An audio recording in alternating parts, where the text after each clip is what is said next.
അമ്മച്ചി വേണം. അമ്മച്ചിമാരാണ് കേരളത്തിലെ തരംഗം ഇപ്പോൾ. പറഞ്ഞേ ഹല്ലേലൂയ, ഹല്ലേലൂയ. അപ്പോൾ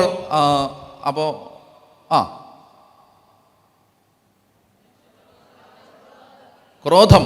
എന്താണ് ക്രോധം? പാപത്തോടുള്ള ദൈവത്തിൻ്റെ വെറുപ്പിൻ്റെ പേരാണ് ക്രോധം. ക്രോധം, അനീതിയുള്ളിടത്ത് ക്രോധം വെളിപ്പെടുന്നു. ക്രോധം എന്താണെന്ന് മനസ്സിലായി. ഇനി എന്തുകൊണ്ടാണ് ക്രോധം? ദൈവം പരിശുദ്ധനായതുകൊണ്ടാണ്. ദൈവം പരിശുദ്ധനായതുകൊണ്ടാണ്. ഇത്രയാണ് പറഞ്ഞതെന്ന് തോന്നുന്നു, അല്ലേ? ആണോ? അപ്പം അതുകൊണ്ട് നമ്മൾ ഇന്നലെ ഒരു ഉപസംഹാരത്തിലെത്തി. ഏതായിരുന്നു ആ പാഷണ്ഡത? സ്വന്തം കഴിവ് കൊണ്ട്, സ്വന്തം പ്രവൃത്തി കൊണ്ട് സ്വർഗം പ്രാപിക്കാമെന്ന പാഷണ്ഡതയുടെ പേരെന്താണ്? പെലാജിയനിസം. അത് സഭ ശപിച്ചു തള്ളിയ പാഷണ്ഡതയാണ്. അപ്പോൾ കൃപയുടെ സഹായം കൂടാതെ ഒരു മനുഷ്യനും രക്ഷ പ്രാപിക്കാൻ കഴിയില്ല. അത് മനസ്സിലായി, അല്ലേ? മനുഷ്യൻ അടിസ്ഥാനപരമായി പാപിയായതുകൊണ്ട് ശരീരത്തിലോ പ്രവൃത്തിയിലോ മനസ്സിലോ അവയവങ്ങളിലോ ഒക്കെ പാപമുള്ളതുകൊണ്ട് സ്വർഗത്തിൽ പ്രവേശിക്കാനുള്ള പാസ് മാർക്ക് 100-ൽ 100 അശുദ്ധമായതൊന്നും അവിടെ പ്രവേശിക്കാത്തത് കൊണ്ട് നാം രക്ഷ പ്രാപിക്കണമെങ്കിൽ ഒരു രക്ഷകന്റെ ആവശ്യമുണ്ട്. ഇത്രയാണ് നമ്മൾ പറഞ്ഞത്. പറഞ്ഞേ ഹല്ലേലൂയ. അപ്പോൾ രക്ഷയ്ക്ക് വേണ്ടി ബൈബിൾ അവതരിപ്പിക്കുന്ന വഴികളും ഞാൻ ഒന്ന് ഓടിച്ച് പറഞ്ഞു പോയി. ഇനി സമയം ഇന്ന് കിട്ടുകയാണെങ്കിൽ ഞാൻ അതിലേക്ക് തിരിച്ചു വരാം. ഇപ്പോൾ നമ്മൾ അല്പം കൂടി മുന്നോട്ട് പോകുമ്പോൾ രക്ഷ എന്ന ആശയത്തെ സൂചിപ്പിക്കാൻ ബൈബിൾ ഉപയോഗിക്കുന്ന ഒരു 3 പദങ്ങളെ ഞാൻ പരിചയപ്പെടുത്തുകയാണ്. അത് കഴിഞ്ഞിട്ട് ഞാനത് വിശദീകരിക്കും. അതായത് രക്ഷ എന്ന് പറയുന്ന ആ ആശയത്തെ പ്രതിപാദിക്കുമ്പോൾ ബൈബിൾ ഉപയോഗിക്കുന്ന 3 പദങ്ങളാണ്. ഒന്ന് ജസ്റ്റിഫിക്കേഷൻ അല്ലെങ്കിൽ നീതീകരണം. ആ വാക്കെന്ന് പറഞ്ഞേ നീതീകരണം. ഇപ്പം നിങ്ങൾക്ക് മനസ്സിലാവും നീതീകരണം എന്ന് പറഞ്ഞാൽ എന്താണ്. അനീതി, പാപം. അപ്പോൾ അനീതിയുടെ ഓപ്പോസിറ്റാണ് നീതി. ദൈവസന്നിധിയിൽ പ്രവേശിക്കാനുള്ള യോഗ്യതയാണ് നീതി. അതാണ് നമ്മൾ പറഞ്ഞത്. ഞങ്ങളെ അങ്ങയുമായി രമ്യതപ്പെടുത്തുന്ന നീതിയുടെ പ്രവൃത്തികൾ എന്ന് പറഞ്ഞാൽ ദൈവസന്നിധിയിൽ പ്രവേശിക്കാനുള്ള യോഗ്യതയുടെ പേരാണെന്ത്? നീതി. അതുകൊണ്ടാണ് ഈശോ പറഞ്ഞത്, നിങ്ങളുടെ നീതി നിയമജ്ഞരുടെയും ഫരിസേയരുടെയും നീതിയെ അതിശയിക്കുന്നില്ലെങ്കിൽ നിങ്ങൾ ദൈവരാജ്യത്തിൽ പ്രവേശിക്കുകയില്ല. പറഞ്ഞേ ഹല്ലേലൂയ. അപ്പോൾ ഒരു വാക്കാണ് രക്ഷയെ സൂചിപ്പിക്കാൻ ബൈബിൾ ഉപയോഗിക്കുന്ന ഒരു വാക്കാണ് നീതീകരണം, ജസ്റ്റിഫിക്കേഷൻ. ആ വാക്കെന്ന് പറഞ്ഞേ നീതീകരണം. അതുപോലെ തന്നെ രക്ഷയെ സൂചിപ്പിക്കാൻ ബൈബിൾ ഉപയോഗിക്കുന്ന മറ്റൊരു വാക്കാണ് വിശുദ്ധീകരണം, സാങ്ക്ടിഫിക്കേഷൻ. വിശുദ്ധീകരണം രക്ഷയെ സൂചിപ്പിക്കുമ്പോൾ ബൈബിൾ ഉപയോഗിക്കുന്ന ഒരു രണ്ടാമത്തെ വാക്കാണ് സാങ്ക്ടിഫിക്കേഷൻ, വിശുദ്ധീകരണം. അപ്പോൾ ഒന്നാമത്തേത് നീതീകരണം, രണ്ടാമത്തേത് വിശുദ്ധീകരണം, അല്ലേ? വിശുദ്ധീകരണം. ഈ കുർബാന കഴിയുമ്പോൾ അവസാനം ചൊല്ലുന്ന പ്രാർത്ഥന ഏതാ? എന്താ അത്? വിശുദ്ധീകരണത്തിൻ്റെ ബലിപീഠമേ സ്വസ്തി. മനസ്സിലായ? വിശുദ്ധീകരണത്തിൻ്റെ ബലിപീഠമേ സ്വസ്തി. വിശുദ്ധീകരണം അത് രക്ഷയെ സൂചിപ്പിക്കുന്ന ഒരു വാക്കാണ്. സാങ്ക്ടിഫിക്കേഷൻ. പിന്നൊരു വാക്കാണ് ഫൊർഗിവ്നെസ്, പാപക്ഷമ. ഒരു വാക്ക് പറഞ്ഞാൽ മതി, ക്ഷമ. നീതീകരണം, വിശുദ്ധീകരണം, ക്ഷമ. നീതീകരണം, വിശുദ്ധീകരണം, ക്ഷമ. പറഞ്ഞേ ഹല്ലേലൂയ, ഹല്ലേലൂയ. ഇനി നമ്മൾ ഇന്നലെ ഞാൻ പറഞ്ഞു, നമ്മളോട് ചില ആളുകൾ ചിലപ്പോൾ ചോദിക്കാൻ സാധ്യതയുള്ളൊരു ചോദ്യമാണ്, നിങ്ങൾ രക്ഷിക്കപ്പെട്ടവരാണോ എന്ന് തോന്നുന്നു. അപ്പം ഇതിനുള്ള ഉത്തരം കിട്ടാൻ ബൈബിളിൽ രക്ഷയെക്കുറിച്ച് പറഞ്ഞിട്ടുള്ള ചില കാര്യങ്ങൾ മനസ്സിലാക്കേണ്ടതുണ്ട്. നിങ്ങൾ രക്ഷിക്കപ്പെട്ടവരാണോ? രക്ഷയ്ക്ക് 3 കാലങ്ങളുണ്ട്. രക്ഷയ്ക്ക് 3 കാലങ്ങളുണ്ട്. ഇപ്പോൾ ശ്രദ്ധിക്കുക. കണ്ടുകൊണ്ടിരിക്കുന്നു, കാണും എന്ന് പറഞ്ഞാൽ അതെന്താ? കാലമാണ്. ടെൻസ്, കാലം, അല്ലേ? ഗോ, വെന്റ്, ഗോൺ, അല്ലേ? വന്നു, വരുന്നു, വരും, അല്ലേ? അതാണ് കാലം. ഗ്രാമർ പഠിപ്പിക്കാൻ പാടില്ല. എന്താണ് കാലം? ഇതാണ്. അപ്പോൾ ഒന്നിന് പറയും ഭൂതകാലം, രണ്ടാമത്തേന് പറയും വർത്തമാനകാലം, മൂന്നാമത്തേതിന് പറയും ഭാവി കാലം. പറഞ്ഞേ ഹല്ലേലൂയ. പിന്നെ വേറെ വല്ല കാലമുണ്ടോ? കഷ്ടകാലം, ക്ഷാമകാലം, അതല്ല ഇത്. ഭൂതകാലം പാസ്റ്റ്, വർത്തമാനകാലം പ്രസൻറ്റ്, ഭാവി കാലം ഫ്യൂച്ചർ. ഓക്കെ, രക്ഷയ്ക്ക് ഇങ്ങനെ 3 കാലമുണ്ട്. രക്ഷയ്ക്ക് 3 കാലമുണ്ട്. അതായത് രക്ഷയ്ക്കൊരു പാസ്റ്റ് ഉണ്ട്, രക്ഷയ്ക്കൊരു പ്രസൻ്റ് ഉണ്ട്, രക്ഷയ്ക്കൊരു ഫ്യൂച്ചറുണ്ട്. ബൈബിൾ രക്ഷ എന്ന വാക്ക് ഉപയോഗിക്കുമ്പോൾ രക്ഷിക്കപ്പെട്ടു എന്ന് പറയും, രക്ഷിക്കപ്പെട്ടുകൊണ്ടിരിക്കുന്നു എന്ന് പറയും, രക്ഷിക്കപ്പെടും എന്നും പറയും ബൈബിൾ.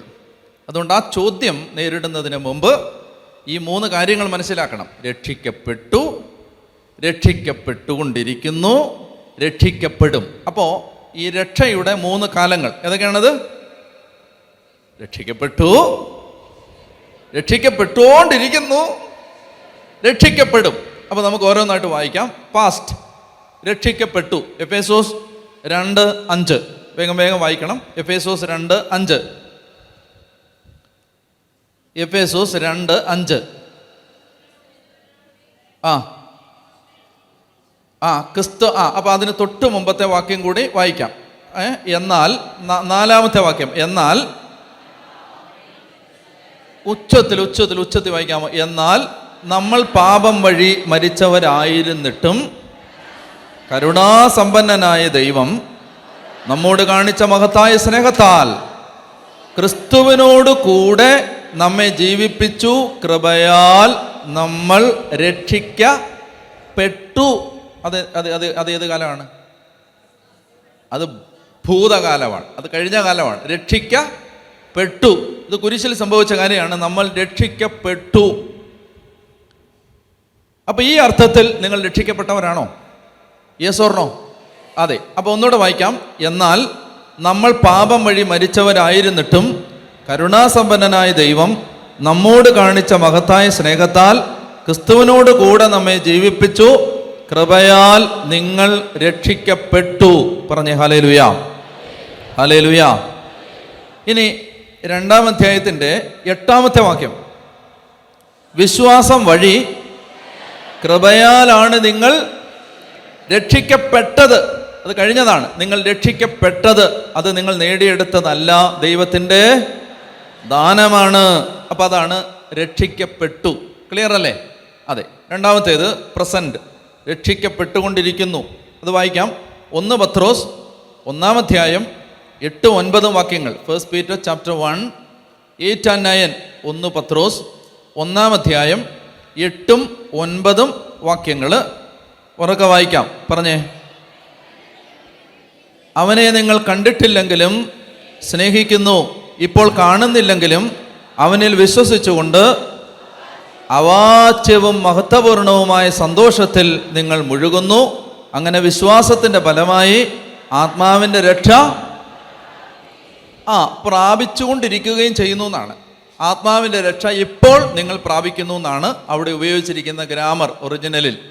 അതായത് നിങ്ങൾ രക്ഷ പ്രാപിച്ചുകൊണ്ടിരിക്കുന്നു എന്നാണ്. അപ്പോൾ അതൊന്നുകൂടെ വായിക്കാം. നിങ്ങൾ അവനെ കണ്ടിട്ടില്ലെങ്കിലും സ്നേഹിക്കുന്നു, ഇപ്പോൾ കാണുന്നില്ലെങ്കിലും അവനിൽ, ആരിൽ? യേശുവിൽ വിശ്വസിച്ചുകൊണ്ട് അവാച്യവും എന്ന് പറഞ്ഞാൽ വാക്കുകൾക്ക് വിവരിക്കാനാവാത്തതും മഹത്വപൂർണവുമായ സന്തോഷത്തിൽ നിങ്ങൾ മുഴുകുന്നു. അങ്ങനെ വിശ്വാസത്തിൻ്റെ ഫലമായി ആത്മാവിൻ്റെ രക്ഷ നിങ്ങൾ പ്രാപിക്കുകയും ചെയ്യുന്നു. പറഞ്ഞേ ഹല്ലേലൂയ, പറഞ്ഞേ ഹല്ലേലൂയ. അതായത് ഒരിക്കൽ വിശ്വസിച്ചപ്പോൾ എന്നേക്കുമായി രക്ഷ പ്രാപിച്ചതല്ല, മറിച്ച് ആ വിശ്വസിച്ചത് ഇപ്പോഴും തുടർന്നുകൊണ്ടിരിക്കുമ്പോഴാണ് നമ്മൾ രക്ഷയിൽ നിലനിൽക്കുന്നത്. ഞാൻ പറഞ്ഞു മനസ്സിലായോ? ഒന്നുകൂടെ പറയാം. അതായത് 1920 നിങ്ങൾ യേശുവിനെ അറിഞ്ഞു, വിശ്വസിച്ചു, ജ്ഞാനസ്നാനം സ്വീകരിച്ചു, സഭയുടെ അംഗമായി. 1920 നിങ്ങൾ രക്ഷിക്കപ്പെട്ടു. 20 രക്ഷിക്കപ്പെട്ടു. 1930 വിശ്വാസമൊക്കെ മന്ദീഭവിച്ചു. അപ്പോൾ നിങ്ങൾ രക്ഷയിലല്ല. ബൈബിൾ പറയുന്ന പ്രകാരം രക്ഷയിൽ അല്ല. അപ്പോൾ രക്ഷ നിലനിൽക്കണമെങ്കിൽ എന്ത് ചെയ്യണം? വിശ്വസിച്ചു കൊണ്ടേയിരിക്കണം. പ്രത്യേകം ശ്രദ്ധിക്കുക. ഇന്നലെ നമ്മളൊരു വാക്യം വായിച്ചിരുന്നു. തന്നിൽ വിശ്വസിക്കുന്ന ഒരുവനും നശിച്ചു പോകാതെ നിത്യജീവൻ പ്രാപിക്കേണ്ടതിന് തൻ്റെ ഏകജാതനെ നൽകാൻ തക്ക വിധം ദൈവം ലോകത്തെ അത്രമാത്രം സ്നേഹിച്ചു. ബൈബിളിൽ ചില കാര്യങ്ങൾ പറയുമ്പോൾ അത് ട്രാൻസ്ലേഷനിൽ വരുമ്പോൾ വ്യക്തമാവില്ല. ഉദാഹരണത്തിന്, ചോദിക്കുവിൻ നിങ്ങൾക്ക് ലഭിക്കും. അന്വേഷിക്കുവിൻ, നിങ്ങൾ കണ്ടെത്തും. മുട്ടുവിൻ, നിങ്ങൾക്ക് തുറന്നു കിട്ടും. മലയാളത്തിൽ നമ്മൾ വായിക്കുമ്പോൾ, അല്ലെ ഇംഗ്ലീഷ് വായിക്കുമ്പോൾ ആസ്ക്, സീക്ക്, നോക്ക്. ചോദിക്കുക, മുട്ടുക, അന്വേഷിക്കുക. വായിക്കുമ്പോൾ നമുക്ക് അങ്ങനെയാണ് മനസ്സിലാവുന്നത്. എന്നാൽ ഇതിൻ്റെ ഒറിജിനലിൽ അങ്ങനെയല്ലത്. ചോദിച്ചുകൊണ്ടേയിരിക്കുക എന്നാണ് അതിൻ്റെ ശരിക്കുള്ള ട്രാൻസ്ലേഷൻ. എന്താണ്? ചോദിച്ചുകൊണ്ടേയിരിക്കുക, മുട്ടിക്കൊണ്ടേയിരിക്കുക, അന്വേഷിച്ചു കൊണ്ടേയിരിക്കുക. ചോദിച്ചുകൊണ്ടേയിരിക്കുക, നിങ്ങൾക്ക് ലഭിക്കും. അന്വേഷിച്ചു കൊണ്ടേയിരിക്കുക, നിങ്ങൾ കണ്ടെത്തും. മുട്ടിക്കൊണ്ടേയിരിക്കുക, നിങ്ങൾക്ക് തുറന്നു കിട്ടും. അപ്പോൾ യോഹന്നാൻ 3 നമ്മൾ നേരത്തെ പറഞ്ഞ ആ വചനത്തിൽ തന്നിൽ വിശ്വസിക്കുന്ന ഒരുവനും എന്നല്ല ശരിക്കും. എങ്ങനെയത്? തന്നിൽ വിശ്വസിച്ചുകൊണ്ടേയിരിക്കുന്ന ഏവനും. ഒരിക്കൽ വിശ്വസിച്ചു എന്നല്ല ബൈബിൾ പറയുന്നത്. വിശ്വസിച്ചുകൊണ്ടേയിരിക്കുന്ന. മനസ്സിലായല്ലോ? രക്ഷയിൽ നമ്മൾ നിലനിൽക്കുന്നത് വിശ്വാസത്തിൽ നിലനിൽക്കുമ്പോഴാണ്. പറഞ്ഞേ ഹല്ലേലൂയാ, പറഞ്ഞേ ഹല്ലേലൂയാ. വിശ്വാസത്തിൽ നിലനിൽക്കുമ്പോഴാണ് രക്ഷയിൽ നിലനിൽക്കുന്നത്. വിശ്വാസം മന്ദീഭവിക്കുമ്പോൾ രക്ഷ നമ്മളിൽ നിന്ന് മാറിപ്പോവുകയാണ്. പറഞ്ഞേ ഹല്ലേലൂയാ. അപ്പൊ അതുകൊണ്ട് ഇവിടെ പറയുകയാണ്, തന്നിൽ വിശ്വസിച്ചുകൊണ്ടിരിക്കുന്ന ഒരുവനും നശിച്ചു പോകാതെന്നാണ്. വേറൊരു വചനം വായിച്ചാൽ കുറച്ചുകൂടെ മനസ്സിലാവാൻ ഒരു വചനം കൂടെ വായിക്കാം. യോഹന്നാന്റെ സുവിശേഷം 20-ാമത്തെ അധ്യായത്തിൽ അദ്ദേഹം ഈ ലേഖനം എഴുതിയതിൻ്റെ ഉദ്ദേശത്തെപ്പറ്റി പറയുന്നുണ്ട്. യോഹന്നാന്റെ സുവിശേഷത്തിൻ്റെ ഈ 20-ാമത്തെ അധ്യായത്തിൽ 20-ാം അധ്യായത്തിൻ്റെ 31-ാമത്തെ വാക്യം, 30 മുതൽ വായിക്കാം. ജോൺ 20, 30 and 31 ഉറക്കെ വായിക്കാവോ? ഈ ഗ്രന്ഥത്തിൽ എഴുതപ്പെടാത്ത മറ്റനേകം അടയാളങ്ങളും യേശു ശിഷ്യന്മാരുടെ സാന്നിധ്യത്തിൽ പ്രവർത്തിച്ചു.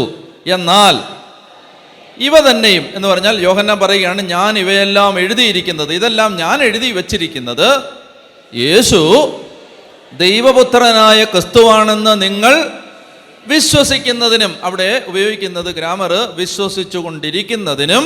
അങ്ങനെ വിശ്വസിച്ചുകൊണ്ടിരിക്കുന്നത് വഴി, ഒരിക്കൽ വിശ്വസിച്ച വഴിയല്ല, വിശ്വസിച്ചുകൊണ്ടിരിക്കുന്നത് വഴി നിങ്ങൾക്ക് അവൻ്റെ നാമത്തിൽ. അപ്പൊ ഇത് മനസ്സിലായോ? മനസ്സിലായോ ഞാൻ പറഞ്ഞത്? അതായത് രക്ഷിക്കപ്പെട്ടു എന്ന് പറഞ്ഞ് നമുക്ക് ആജീവനാന്തം സമാശ്വാസത്തിൽ ജീവിക്കാൻ പറ്റില്ല. വിശ്വാസത്തിൽ നിലനിൽക്കുമ്പോഴാണ് രക്ഷയിൽ നിലനിൽക്കുന്നത്. അത് മനസ്സിലായോ? അപ്പോൾ രക്ഷയ്ക്ക്, അങ്ങനെ നിങ്ങൾ ആത്മാവിൻ്റെ രക്ഷ പ്രാപിക്കുകയും ചെയ്യുന്നു എന്ന് പത്രോസ്ലീഹ നമ്മൾ നേരത്തെ വായിച്ച വചനത്തിൽ പറയുന്നത് രക്ഷയുടെ വർത്തമാനകാലമാണ് എന്ന് പറയാവോ? ഹല്ലേലൂയാ, ഹല്ലേലൂയാ. ഇനി നമ്മൾ രക്ഷിക്കപ്പെടും. വായിക്കാം. ഫിലിപ്പി ലേഖനം 2-ാം അധ്യായം 12-ാം തിരുവചനം. ഫിലിപ്പിയൻസ് 2:12. ഫിലിപ്പി ലേഖനം 2-ാം അധ്യായം 12-ാമത്തെ തിരുവചനം ഉറക്കെ വായിക്കാം. ഫിലിപ്പി ലേഖനം 2-ാം അധ്യായം 12-ാം തിരുവചനം. എൻ്റെ പ്രിയപ്പെട്ടവരെ, നിങ്ങൾ എപ്പോഴും അനുസരണയോടെ വർത്തിച്ചിട്ടുള്ളതുപോലെ എൻ്റെ സാന്നിധ്യത്തിൽ മാത്രമല്ല, ഞാൻ അകന്നിരിക്കുന്ന ഈ സമയത്തും പൂർവാധികം ഭയത്തോടും വിറയലോടും കൂടെ നിങ്ങളുടെ സ്വന്തം രക്ഷയ്ക്ക് വേണ്ടി അധ്വാനിക്കുവിൻ. അപ്പൊ ആ രക്ഷ കിട്ടിക്കഴിഞ്ഞ രക്ഷയാണോ? അല്ല, ആ രക്ഷ പൂർത്തിയാവേണ്ട രക്ഷയാണ്. അതായത് അത് ഭാവി കാലത്തെ, ഭാവിയിൽ പൂർത്തിയാവേണ്ട രക്ഷ, പൂർത്തിയാവേണ്ടതിനെ കുറിച്ചാണ് ഈ വാചകം. ഒരിക്കൽ കൂടെ വായിക്കാം. എൻ്റെ പ്രിയപ്പെട്ടവരെ, നിങ്ങളെപ്പോഴും അനുസരണയോടെ വർത്തിച്ചിട്ടുള്ളതുപോലെ എൻ്റെ സാന്നിധ്യത്തിൽ മാത്രമല്ല, ഞാൻ അകന്നിരിക്കുന്ന ഈ സമയത്തും പൂർവാധികം ഭയത്തോടും വിറയലോടും കൂടെ നിങ്ങളുടെ സ്വന്തം രക്ഷയ്ക്ക് വേണ്ടി അധ്വാനിക്കുവിൻ. പറയാവോ? ഹല്ലേലൂയാ. റോമാലേഖനത്തിൻ്റെ 13-ാം അധ്യായത്തിൻ്റെ 11-ാം തിരുവചനം. റോമൻസ് 13:11. റോമാലേഖനം 13:11 വായിക്കാം. ഇതെല്ലാം ചെയ്യുന്നത് കാലത്തിൻ്റെ പ്രത്യേകത അറിഞ്ഞുകൊണ്ട് വേണം. നിദ്ര വിട്ടുണരേണ്ട മണിക്കൂറാണല്ലോ ഇത്. എന്തെന്നാൽ, ഉറക്കെ വായിക്കൂ, എന്തെന്നാൽ ഇപ്പോൾ രക്ഷ നമ്മൾ ആരും പ്രതീക്ഷിച്ചിരുന്നതിനേക്കാൾ കൂടുതൽ അടുത്തെത്തിയിരിക്കുന്നു. അടുത്തെത്തിയിരിക്കുന്നു. മനസ്സിലായോ? ഇങ്ങോട്ട് വന്നിട്ടില്ല. രക്ഷ അടുത്തെത്തിയിരിക്കുന്നു. പറഞ്ഞേ ഹല്ലേലൂയാ. 1 Corinthians 3:15. 1 Corinthians 3:15. 1 Corinthians 3:15. 1 Corinthians 3:15. അതായത് നിങ്ങൾ ഇത്തിരി കട്ടിയുള്ളൊരു സാധനം ശ്രദ്ധിക്കാവോ? ഇത്തിരി കട്ടിയാണ്, എന്നാലും ശ്രദ്ധിക്കാവോ? പറഞ്ഞേ ഹല്ലേലൂയാ. അതായത് ശുദ്ധീകരണ സ്ഥലത്തെക്കുറിച്ചുള്ള ദൈവവചനം ഏതാണ് എന്ന് ആരെങ്കിലും ചോദിച്ചാൽ ദൈവവചനമാണിത്. ശുദ്ധീകരണ സ്ഥലത്തെക്കുറിച്ചുള്ള ദൈവവചനം. പക്ഷെ അത് മനസ്സിലാക്കാൻ അല്പം പ്രയാസമുണ്ട്. ശ്രദ്ധിച്ചിരിക്കാവോ? Hello, okay. അപ്പം അങ്ങനെയാണെങ്കിൽ വായിക്കണം. 1 കൊരിന്തോസ് 3:10 മുതൽ വായിക്കണം. 1 കൊരിന്തോസ് 3:10 മുതൽ വായിക്കുക. ഉറക്കെ വായിക്കുക. എനിക്ക് നൽകപ്പെട്ട ദൈവകൃപ അനുസരിച്ച് ഒരു വിദഗ്ധ ശില്പിയെ പോലെ ഞാൻ അടിസ്ഥാനമിട്ടു, മറ്റൊരുവൻ അതിന്മേൽ പണിയുകയും ചെയ്യുന്നു. എപ്രകാരമാണ് താൻ പണിയുന്നതെന്ന് ഓരോരുത്തരും ഗൗരവത്തോടെ ചിന്തിക്കട്ടെ. യേശുക്രിസ്തു എന്ന അടിസ്ഥാനം സ്ഥാപിക്കപ്പെട്ട് കഴിഞ്ഞു. അതിന് പുറമേ മറ്റൊന്ന് സ്ഥാപിക്കാൻ. ഇനി എന്നെ നോക്കുക. യേശുക്രിസ്തു എന്ന അടിസ്ഥാനം സ്ഥാപിക്കപ്പെട്ട് കഴിഞ്ഞു. അതിന് മുകളിൽ വേറൊരു അടിസ്ഥാനം ഇടാൻ ആർക്കും പറ്റില്ല. എന്നെ ശ്രദ്ധിക്കുക, അല്ലെങ്കിൽ നിങ്ങൾക്ക് ഒന്നും മനസ്സിലാകാൻ പോകുന്നില്ല. Listen to me. യേശുക്രിസ്തു എന്ന് പറയുന്ന ഒരടിസ്ഥാനം സ്ഥാപിക്കപ്പെട്ടു. അതിന് മുകളിൽ ഒരടിസ്ഥാനവും ഇടാൻ ആർക്കും പറ്റില്ല. അതായത് നമ്മൾ രക്ഷ പ്രാപിച്ചത് യേശുവിൻ്റെ കുരിശിനാലാണ്. എന്ന് പറഞ്ഞേ, ഞാനെന്താ പറഞ്ഞേ? അതായത് മനുഷ്യൻ്റെ ഒരു പ്രവൃത്തികളാലുമല്ല നമ്മൾ രക്ഷ പ്രാപിച്ചത്. നമുക്ക് രക്ഷ, ഇപ്പോൾ ഉദാഹരണത്തിന് നിങ്ങളോട് പല ആളുകളും ചോദിക്കും, കുട്ടികൾക്ക് എന്തിനാണ് മാമോദീസ കൊടുക്കുന്നത്? കുഞ്ഞുങ്ങൾക്ക് വല്ല തിരിച്ചറിവുണ്ടോ? പറ, തിരിച്ചറിവുണ്ടോ? ഇല്ല, തിരിച്ചറിവില്ല. എന്താ സംഭവിക്കുന്നതെന്ന് അവർക്ക് അറിയാനും പാടില്ല. അവരുടെ ഉള്ളിൽ പിതാവ്, പുത്രൻ, പരിശുദ്ധാത്മാവിൻ്റെ മുദ്രയിടുന്നു. അത് അവർക്ക് അറിയാൻ പാടില്ല. അവർക്കൊന്നും തിരിച്ചറിവ് പോലും ഇല്ല. ആ സമയത്താണ് ഈ കുഞ്ഞിനെ കൊണ്ടുവന്ന് മാമോദീസ മുക്കുന്നത്. നിങ്ങളോട് ഒരാൾ ചോദിക്കുന്നു, എന്തുകൊണ്ടാണ് കുട്ടികൾക്ക് മാമോദീസ കൊടുക്കുന്നത്? അതിൻ്റെ ഉത്തരം വിശ്വാസം വഴി കൃപയാലാണ് നിങ്ങൾ രക്ഷിക്കപ്പെട്ടത്. അതൊരു മനുഷ്യൻ്റെയും പ്രവൃത്തിയുടെ ഫലമല്ല, ദൈവത്തിൻ്റെ ആ ദാനം ഞങ്ങളുടെ കുഞ്ഞിന് കിട്ടണമെന്ന് ഞങ്ങൾ ആഗ്രഹിക്കുന്നു. ഇതൊന്ന് ശ്രദ്ധിക്കുക. കുഞ്ഞുങ്ങൾക്ക് എന്തിനു മാമോദീസ കൊടുക്കണം?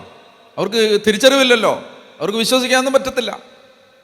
ഉത്തരം ത്രന്തോസ് സൂനകദോസിൽ കത്തോലിക്ക തിരുസഭ വ്യക്തമായിട്ട് പഠിപ്പിച്ചു. ആദിമ നീതീകരണത്തിന്, അതായത് മാമോദീസയിൽ സംഭവിക്കുന്നത് ആദിമ നീതീകരിക്കപ്പെടുകയാണ് ആദ്യമായിട്ട്. ഈ ആദിമ നീതീകരണത്തിന് മുൻപ് മനുഷ്യൻ്റെ ഒരു പ്രവൃത്തിയില്ല. ഒരു പ്രവൃത്തിക്കും മനുഷ്യനെ നീതീകരിക്കാൻ പറ്റില്ല. നീതീകരണം ദൈവത്തിൻ്റെ സൗജന്യ ദാനമാണ്. ആധാരം എഫേസോസ് 2:8 എന്താണത്? വിശ്വാസം വഴി. നിങ്ങൾ പറയണത് വിശ്വാസം വഴി കൃപയാലാണ് നിങ്ങൾ രക്ഷിക്കപ്പെട്ടത്. അത് ദൈവത്തിൻ്റെ ദാനമാണ്, ആരുടെയും പ്രവൃത്തിയുടെ ഫലമല്ല. വിശ്വാസം വഴി കൃപയാലാണ് നിങ്ങൾ രക്ഷിക്കപ്പെട്ടത്, അത് ആരുടെയും പ്രവൃത്തിയുടെ ഫലമല്ല. ആണല്ലോ? അപ്പൊ രക്ഷ സമ്പൂർണമായും സൗജന്യദാനമാണ്. അതെന്ന് പറഞ്ഞേ, രക്ഷ സമ്പൂർണമായും. So salvation is a free gift. Free ആണത്. ഈ ഗിഫ്റ്റ് ഫ്രീ ആണ്. അത്ര സമ്മതിക്കാവോ? സമ്മതിച്ചേ പറ്റൂ. അപ്പൊ ഇപ്പൊ എന്താ സമ്മതിച്ചേ? രക്ഷ സമ്പൂർണമായും സൗജന്യദാനമാണ്, ഫ്രീ ഗിഫ്റ്റ് ആണ്.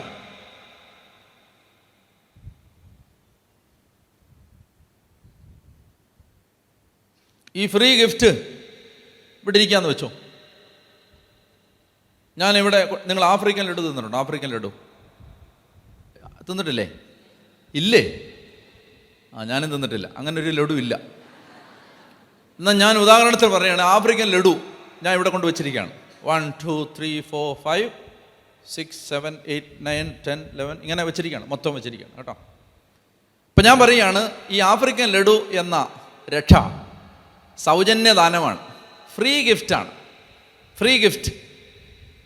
ഇതാർക്ക് വേണമെങ്കിലും എടുക്കാം, കൊണ്ടുതരുത്തില്ല, വന്നെടുക്കാമെന്ന് ഞാൻ പറഞ്ഞാൽ ഈ സൗജന്യദാനമാണ്. നിങ്ങളൊന്നും ചെയ്യേണ്ടതില്ല. നിങ്ങളാകെ ചെയ്യേണ്ടത് ഇത് വരിക, എടുക്കുക.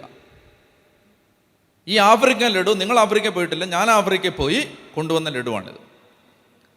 നിങ്ങൾ ആഫ്രിക്കയിൽ പോയി കൊണ്ടുവരണ്ട, നിങ്ങൾ അതിനു വേണ്ടി ഒരു മലയും കയറണ്ട. ഈ ലഡു ഞാൻ നിങ്ങൾക്ക് വേണ്ടി കൊണ്ടുവന്നതാണ്. കസ്റ്റംസ് ക്ലിയറൻസ് എല്ലാം കഴിഞ്ഞ് ഇതിവിടെ എത്തിയിട്ടുണ്ട്. ഈ ആഫ്രിക്കൻ ലഡു ഇത് ഫ്രീ ഗിഫ്റ്റാണ്. ഇത് നിങ്ങൾക്ക് ഞാൻ ഫ്രീ ആയിട്ട് തരുന്നതാണ്. പക്ഷെ ഞാൻ അങ്ങോട്ട് എറിഞ്ഞു തരത്തില്ല, അങ്ങോട്ട് കൊണ്ടുവന്ന് തരത്തൊന്നുമില്ല. വേണമെന്നുണ്ടെങ്കിൽ ഇവിടെ ഒന്ന് എടുക്കണം. അപ്പം നിങ്ങൾക്ക് മാന്നാനക്കാർക്ക് സന്തോഷമായി. ഓസിന് കിട്ടിയാൽ ആസിഡും കുടിക്കുന്ന ജാതിയാണ് മലയാളി. അപ്പോൾ അതുകൊണ്ട് ഫ്രീ ഗിഫ്റ്റ് ആണെന്ന് പറഞ്ഞാൽ അപ്പം തന്നെ എല്ലാവരും വരും, വന്ന് എടുക്കും. അപ്പം ഞാൻ പറയുന്നു, നിങ്ങൾ ഓരോരുത്തരും വന്ന് എടുക്കണം, വേണ്ടവർ എടുക്കണം. എൻ്റെ വലിയപ്പച്ചൻ വന്നിട്ടില്ല, അതുകൊണ്ട് പൊതിഞ്ഞുകൊണ്ട് ഒന്നും പറ്റില്ല, നിങ്ങൾ വന്ന് എടുക്കണം. അങ്ങനെ ഇരിക്കുമ്പോഴാണ് അമ്മയുടെ ഒക്കത്തൊരു കൈക്കുഞ്ഞുണ്ട്.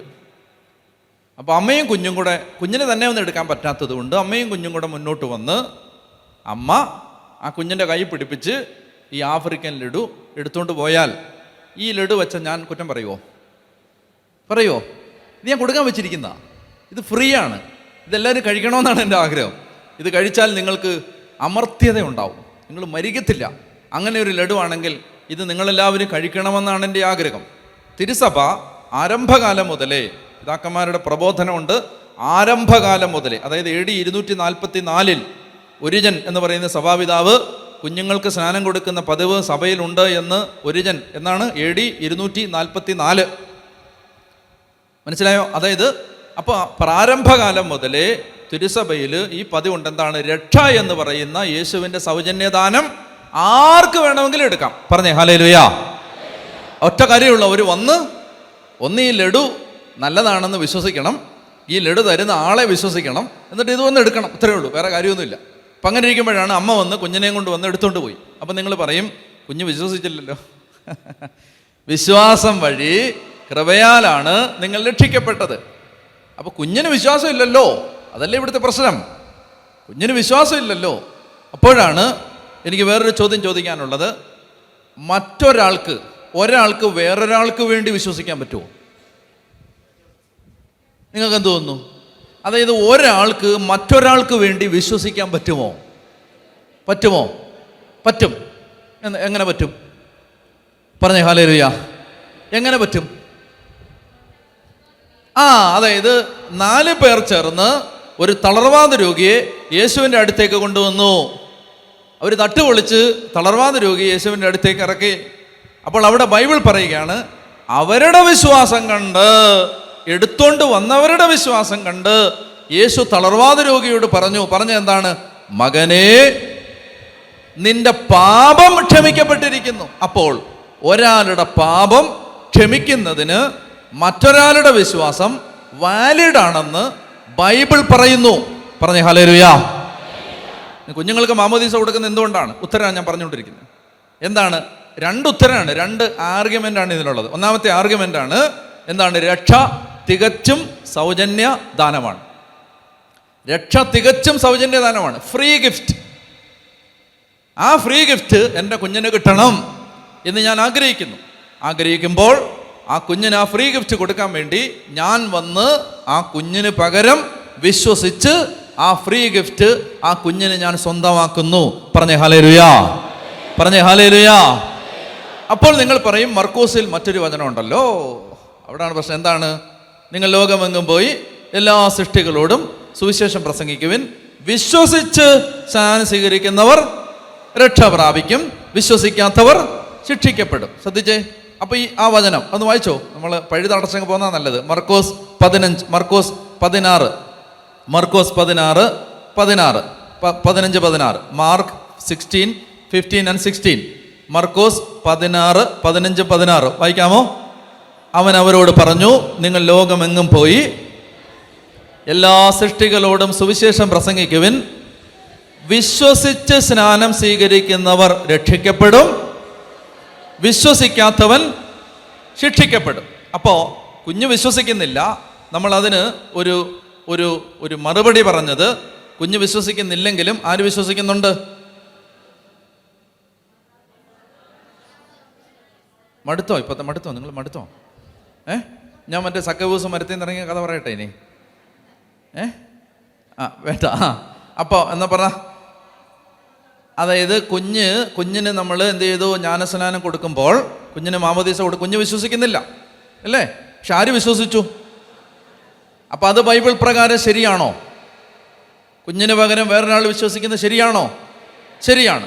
പക്ഷെ മർക്കോസിൽ പറയുകയാണ്, വിശ്വസിച്ച് സ്നാനം സ്വീകരിക്കുന്നവൻ രക്ഷിക്കപ്പെടും, വിശ്വസിക്കാത്തവൻ. അപ്പോൾ നിങ്ങൾ ചോദിക്കുന്നു, അപ്പം മർക്കോസിൽ പറഞ്ഞിരിക്കുന്ന അപ്പം എങ്ങനെയാണ്? അപ്പം നമ്മൾ പറയും, മർക്കോസിൽ പറയുന്നതിന് മുമ്പ് നമുക്ക് മത്തായി പറഞ്ഞത് എടുക്കാം. മത്തായിയുടെ സുവിശേഷം 28 എടുക്കുക. മർക്കോസി പറഞ്ഞ എങ്ങനെയാണ്? കേൾക്കുന്നുണ്ട്? ഇങ്ങോട്ട് നോക്കിയേ, ലുക്ക് അറ്റ് മീ. മർക്കോസി പറഞ്ഞ എന്താ? നിങ്ങൾ സുവിശേഷം പ്രസംഗിക്കണം, അപ്പോൾ ആളുകൾ വിശ്വസിക്കും, വിശ്വസിക്കുമ്പോൾ സ്നാനപ്പെടുത്തണം. അങ്ങനെയല്ലേ പറഞ്ഞേ? സുവിശേഷം പ്രസംഗിക്കണം, അപ്പോൾ ആളുകൾ വിശ്വസിക്കും, വിശ്വസിക്കുമ്പോൾ സ്നാനപ്പെടുത്തണം. ഇതാണ് മർക്കോസിലെ ഓർഡർ. പ്രസംഗിക്കണം, വിശ്വസിക്കും, സ്നാനപ്പെടുത്തണം. അതാണ് മർക്കോസിലെ ഓർഡർ. മത്തായിലെ ഓർഡറോ? മത്തായി 28 19. മത്തായി 28:19 വായിച്ചോളുക. ആകയാൽ നിങ്ങൾ പോയി എല്ലാ ജനതകളെയും ശിഷ്യപ്പെടുത്തുവിൻ, പിതാവിൻ്റെയും പുത്രൻ്റെയും പരിശുദ്ധാത്മാവിൻ്റെയും നാമത്തിൽ അവർക്ക് ജ്ഞാനസ്നാനം നൽകുവിൻ.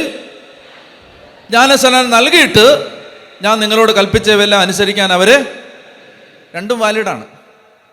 ആദ്യം ജ്ഞാനസ്നാനം കൊടുക്കാം, പിന്നെ പഠിപ്പിക്കാം. ആദ്യം പഠിപ്പിക്കാം, പിന്നെ ജ്ഞാനസ്നാനം കൊടുക്കാം. രണ്ടും വാലിഡാണ്. പറഞ്ഞേ ഹല്ലേലൂയ.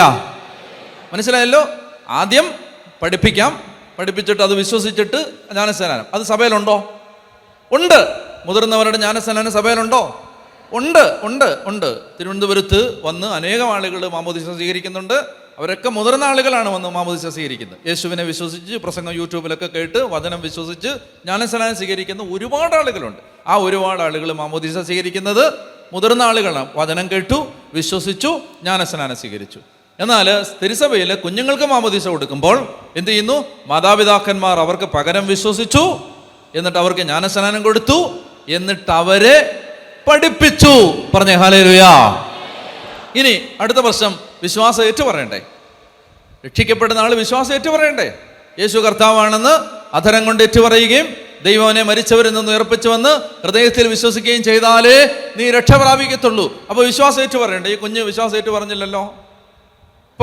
ഇപ്പൊ പറഞ്ഞില്ലെന്നേ ഉള്ളൂ.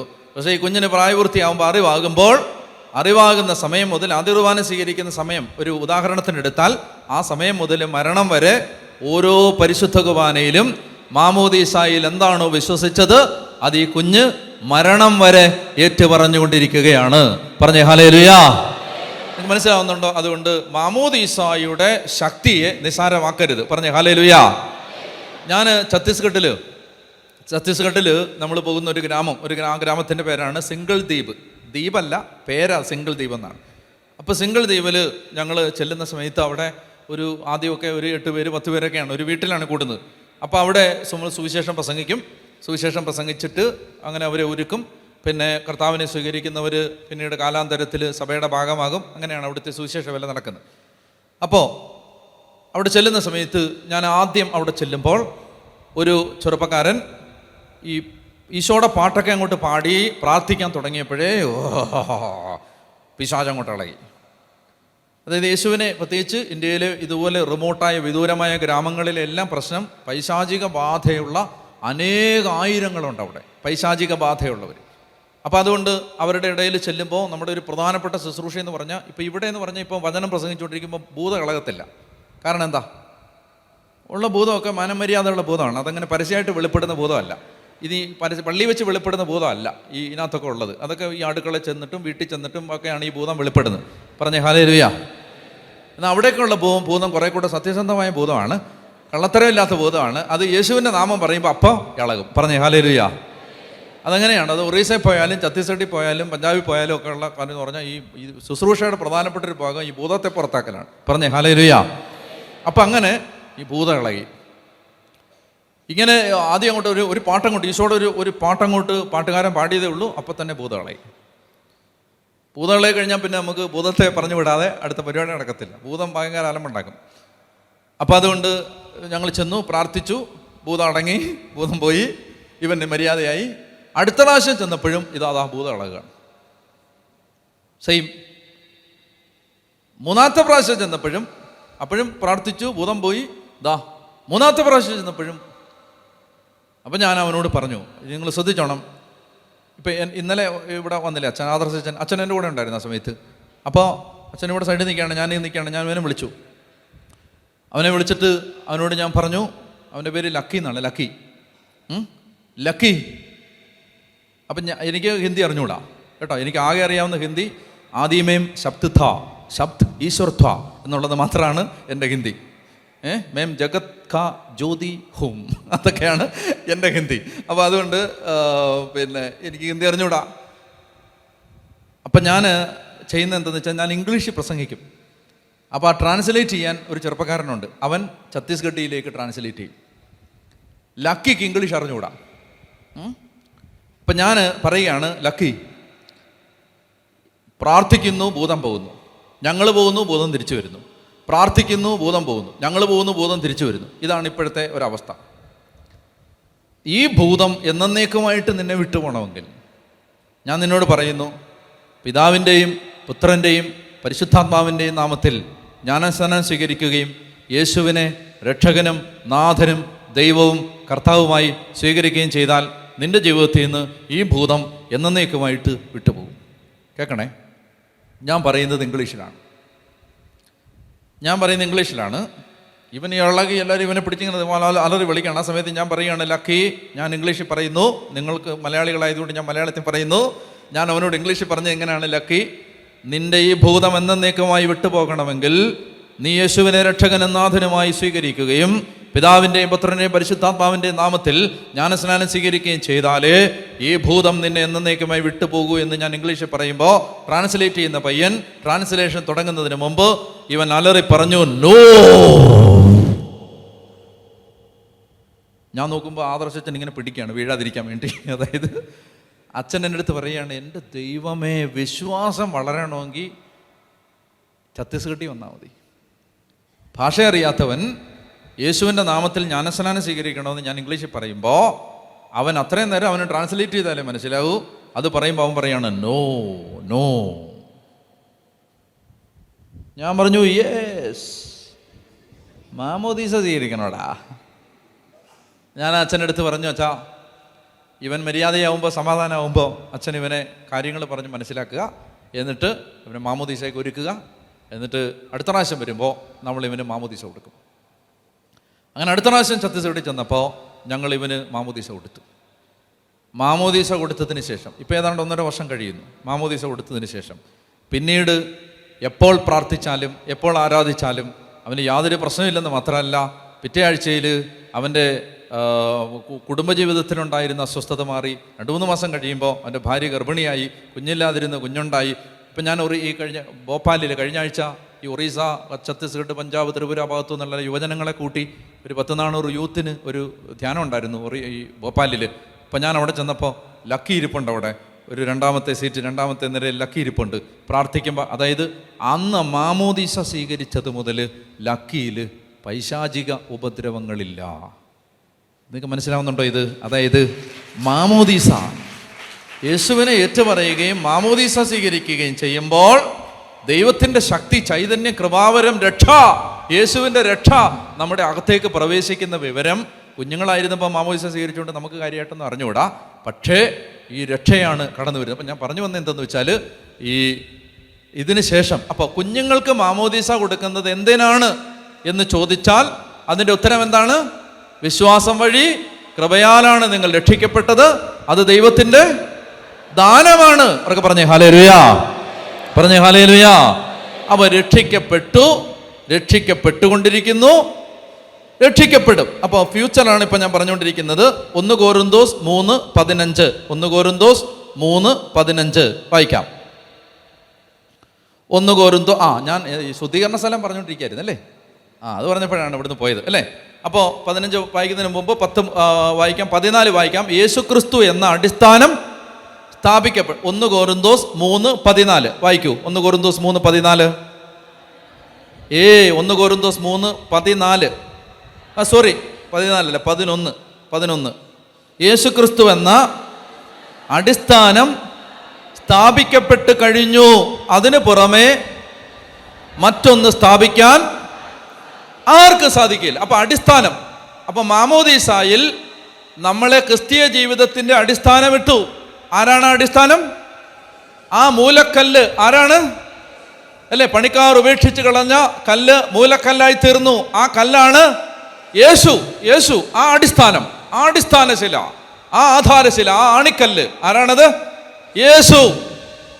അപ്പോൾ നമ്മൾ ക്രിസ്തീയ ജീവിതം ആരംഭിച്ചപ്പോൾ നാം അടിസ്ഥാനം ഉറപ്പിച്ചിരിക്കുന്നത് ആരിലാണ്? യേശുക്രിസ്തു. മാമോദീസായിൽ യേശുക്രിസ്തു എന്ന അടിസ്ഥാനത്തിന്മേൽ നാം ഉറപ്പിക്കപ്പെട്ടു. ഇത്രയും വ്യക്തമായോ? ഇനി ക്രിസ്തീയ ജീവിതം എന്ന് പറയുന്നത്, ശ്രദ്ധിച്ചിട്ട് വായിക്കുക, ക്രിസ്തീയ ജീവിതം എന്ന് പറയുന്നത് ഓരോ വ്യക്തിയും അതിൻ്റെ മുകളിൽ പണിഞ്ഞുകൊണ്ടിരിക്കുകയാണ്. അടിസ്ഥാനം ആരാണ്? യേശു. ഇതിന് മുകളിൽ നമ്മൾ എന്ത് ചെയ്യുന്നു? യേശുവിന് യോജിച്ച ഒരു ജീവിതം നയിക്കാൻ പരിശ്രമിച്ചു കൊണ്ടിരിക്കുമ്പോൾ നാം ഈ അടിസ്ഥാനത്തിന് മുകളിൽ പണിതുകൊണ്ടിരിക്കുകയാണ്. അതാണ് ക്രിസ്തീയ ജീവിതം. വായിക്കാം, അടുത്ത വാക്യം വായിച്ചേ. ഈ അടിസ്ഥാനത്തിന്മേൽ ആരെങ്കിലും സ്വർണമോ വെള്ളിയോ രത്നങ്ങളോ തടിയോ പുല്ലോ വൈക്കോലോ ഉപയോഗിച്ച് പണിഞ്ഞാലും ഓരോരുത്തരുടെയും പണി പരസ്യമാകും. കർത്താവിൻ്റെ ദിനത്തിൽ അത് വിളംബരം ചെയ്യും. അഗ്നിയാൽ അത് വെളിവാക്കപ്പെടും. ഓരോരുത്തരുടെയും പണി ഏത് തരത്തിലുള്ളതാണെന്ന്. അതായത് ശുദ്ധീകരണ സ്ഥലം എന്ന് പറഞ്ഞാൽ എന്താണ്?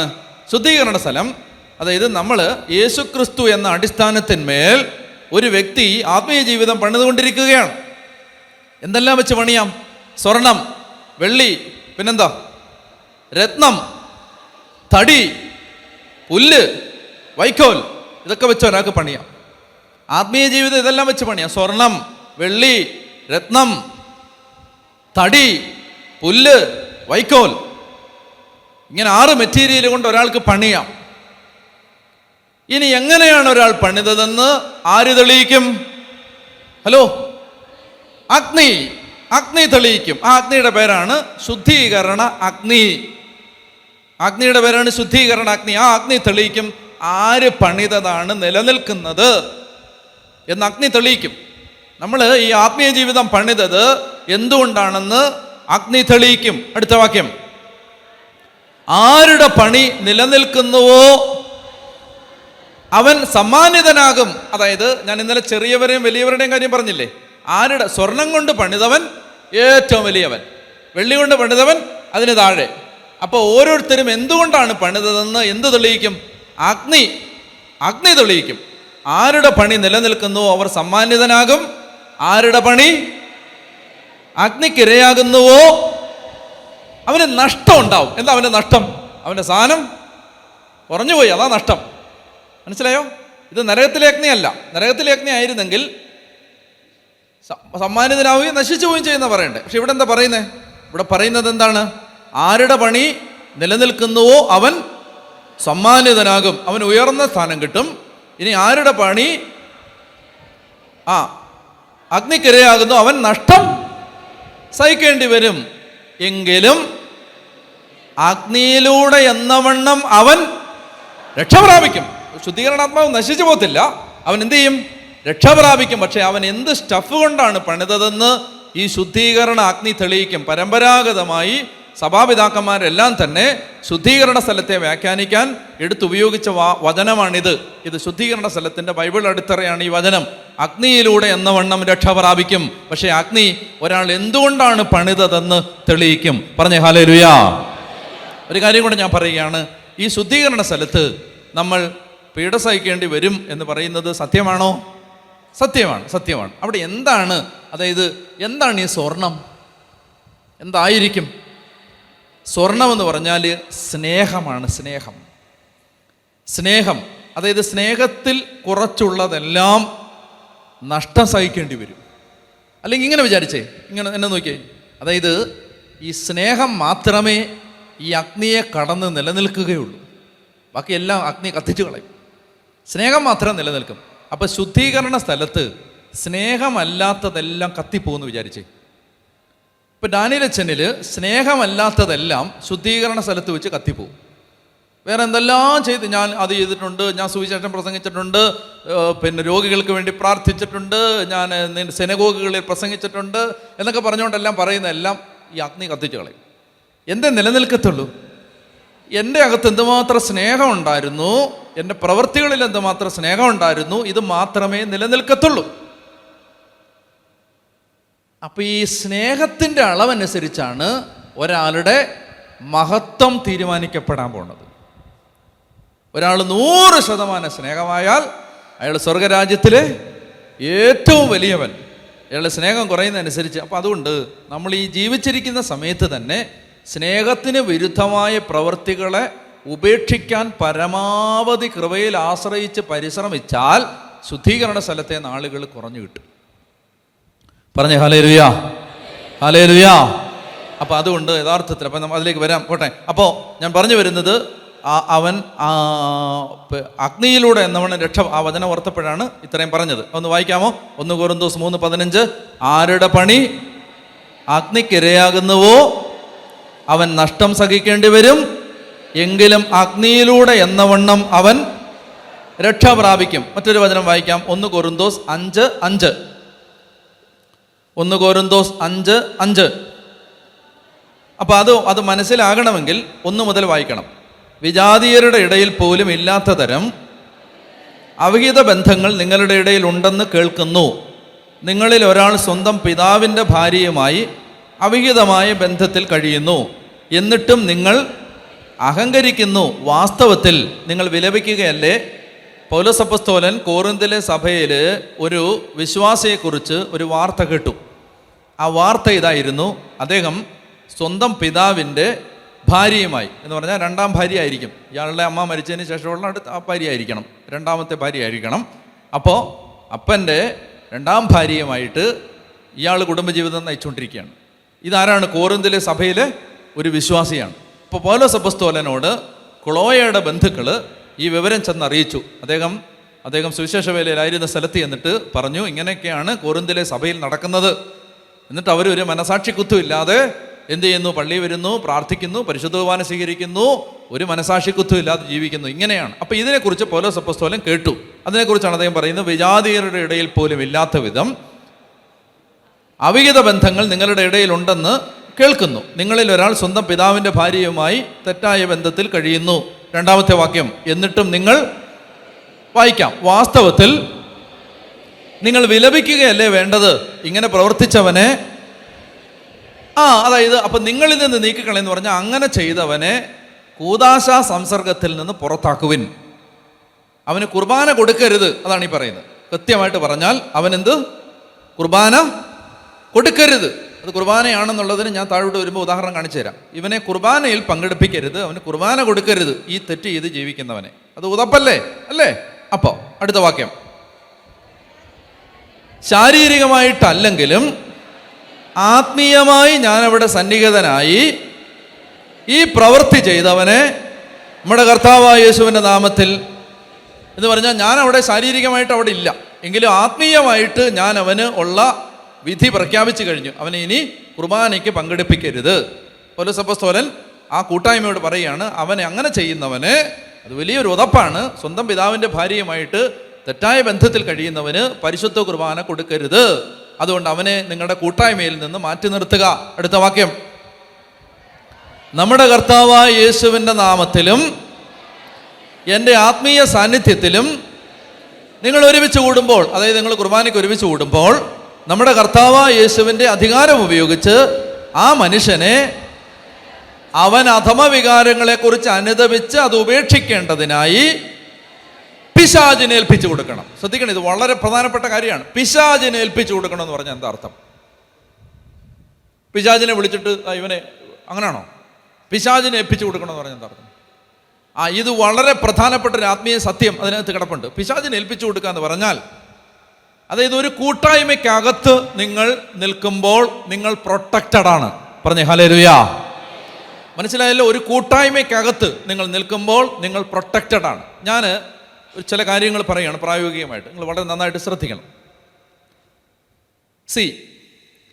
കേരള സഭയിലെ അച്ഛന്മാരോട് കുറ്റം കേൾക്കണോ? കുറച്ച് പറയാൻ പോവാം. കേരള സഭയിലെ അച്ഛന്മാർ, കേരള സഭയിലെ അൽമാരായ നിങ്ങളുടെ തന്നെ കുടുംബങ്ങളിൽ നിന്നുള്ളവരാണ്. സമ്മതിക്കാവോ? നിങ്ങളുടെ ആങ്ങളയോ നിങ്ങളുടെ അനിയനോ നിങ്ങളുടെ മകനോ നിങ്ങളുടെ സഹോദരനോ ഒക്കെയാണ് ഈ അച്ഛൻ, ആണോ? അത് ഞാനും നിങ്ങളും എല്ലാം അങ്ങനെയാണ്. അപ്പോൾ മലയാളികളായ നമ്മുടെ ഈ കേരള സഭയിലുള്ള മലയാളികളായ നമുക്കുള്ള പ്രശ്നങ്ങളെല്ലാം തന്നെ ആർക്കും ഉണ്ട്? അച്ഛന്മാർക്കും ഉണ്ട്. അത്രയും സമ്മതിക്കാവോ? 2ാമത്തെ സെന്റൻസ്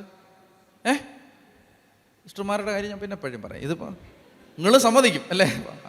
അപ്പോൾ ഈ രണ്ട് കാര്യങ്ങളൊന്ന് സമ്മതിക്കാം. ഒന്നാമത്തെ കാര്യം എന്ന് പറഞ്ഞാൽ ഈ അച്ഛന്മാർ ഇങ്ങനെ തെങ്ങ് കുലുക്കിയിട്ട് അതിൻ്റെ മേണ്ടിൽ തേങ്ങ വീഴുന്ന പോലെ വീണതല്ല.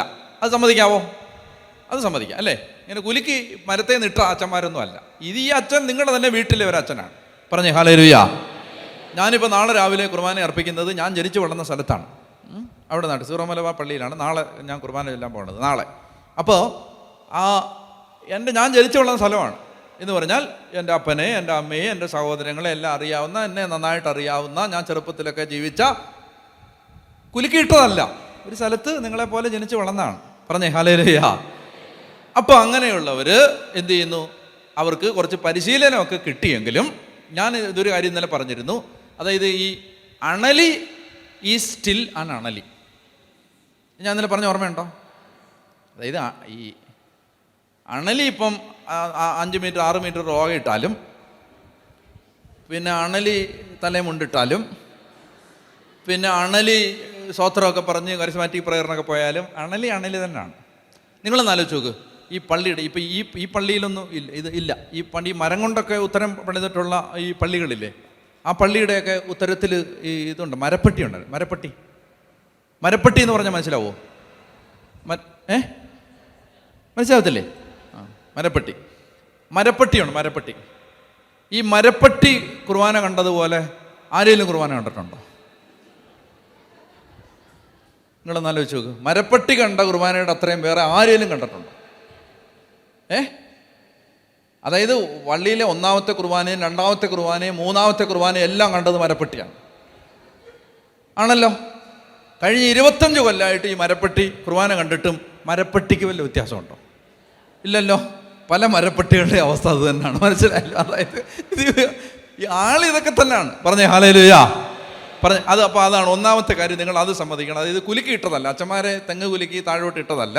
ഇത് നമ്മുടെയൊക്കെ വീടുകളിൽ തന്നെ വരുന്നതാണ്. നമുക്കുള്ള കുശുമ്പും, നമുക്കുള്ള കുന്നായ്മയും, നമുക്കുള്ള മൂശേട്ടയും, നമുക്കുള്ള അഹങ്കാരവും, നമുക്കുള്ള ലാഭക്കൊതിയും, ഇതെല്ലാം ആർക്കും ഉണ്ട്?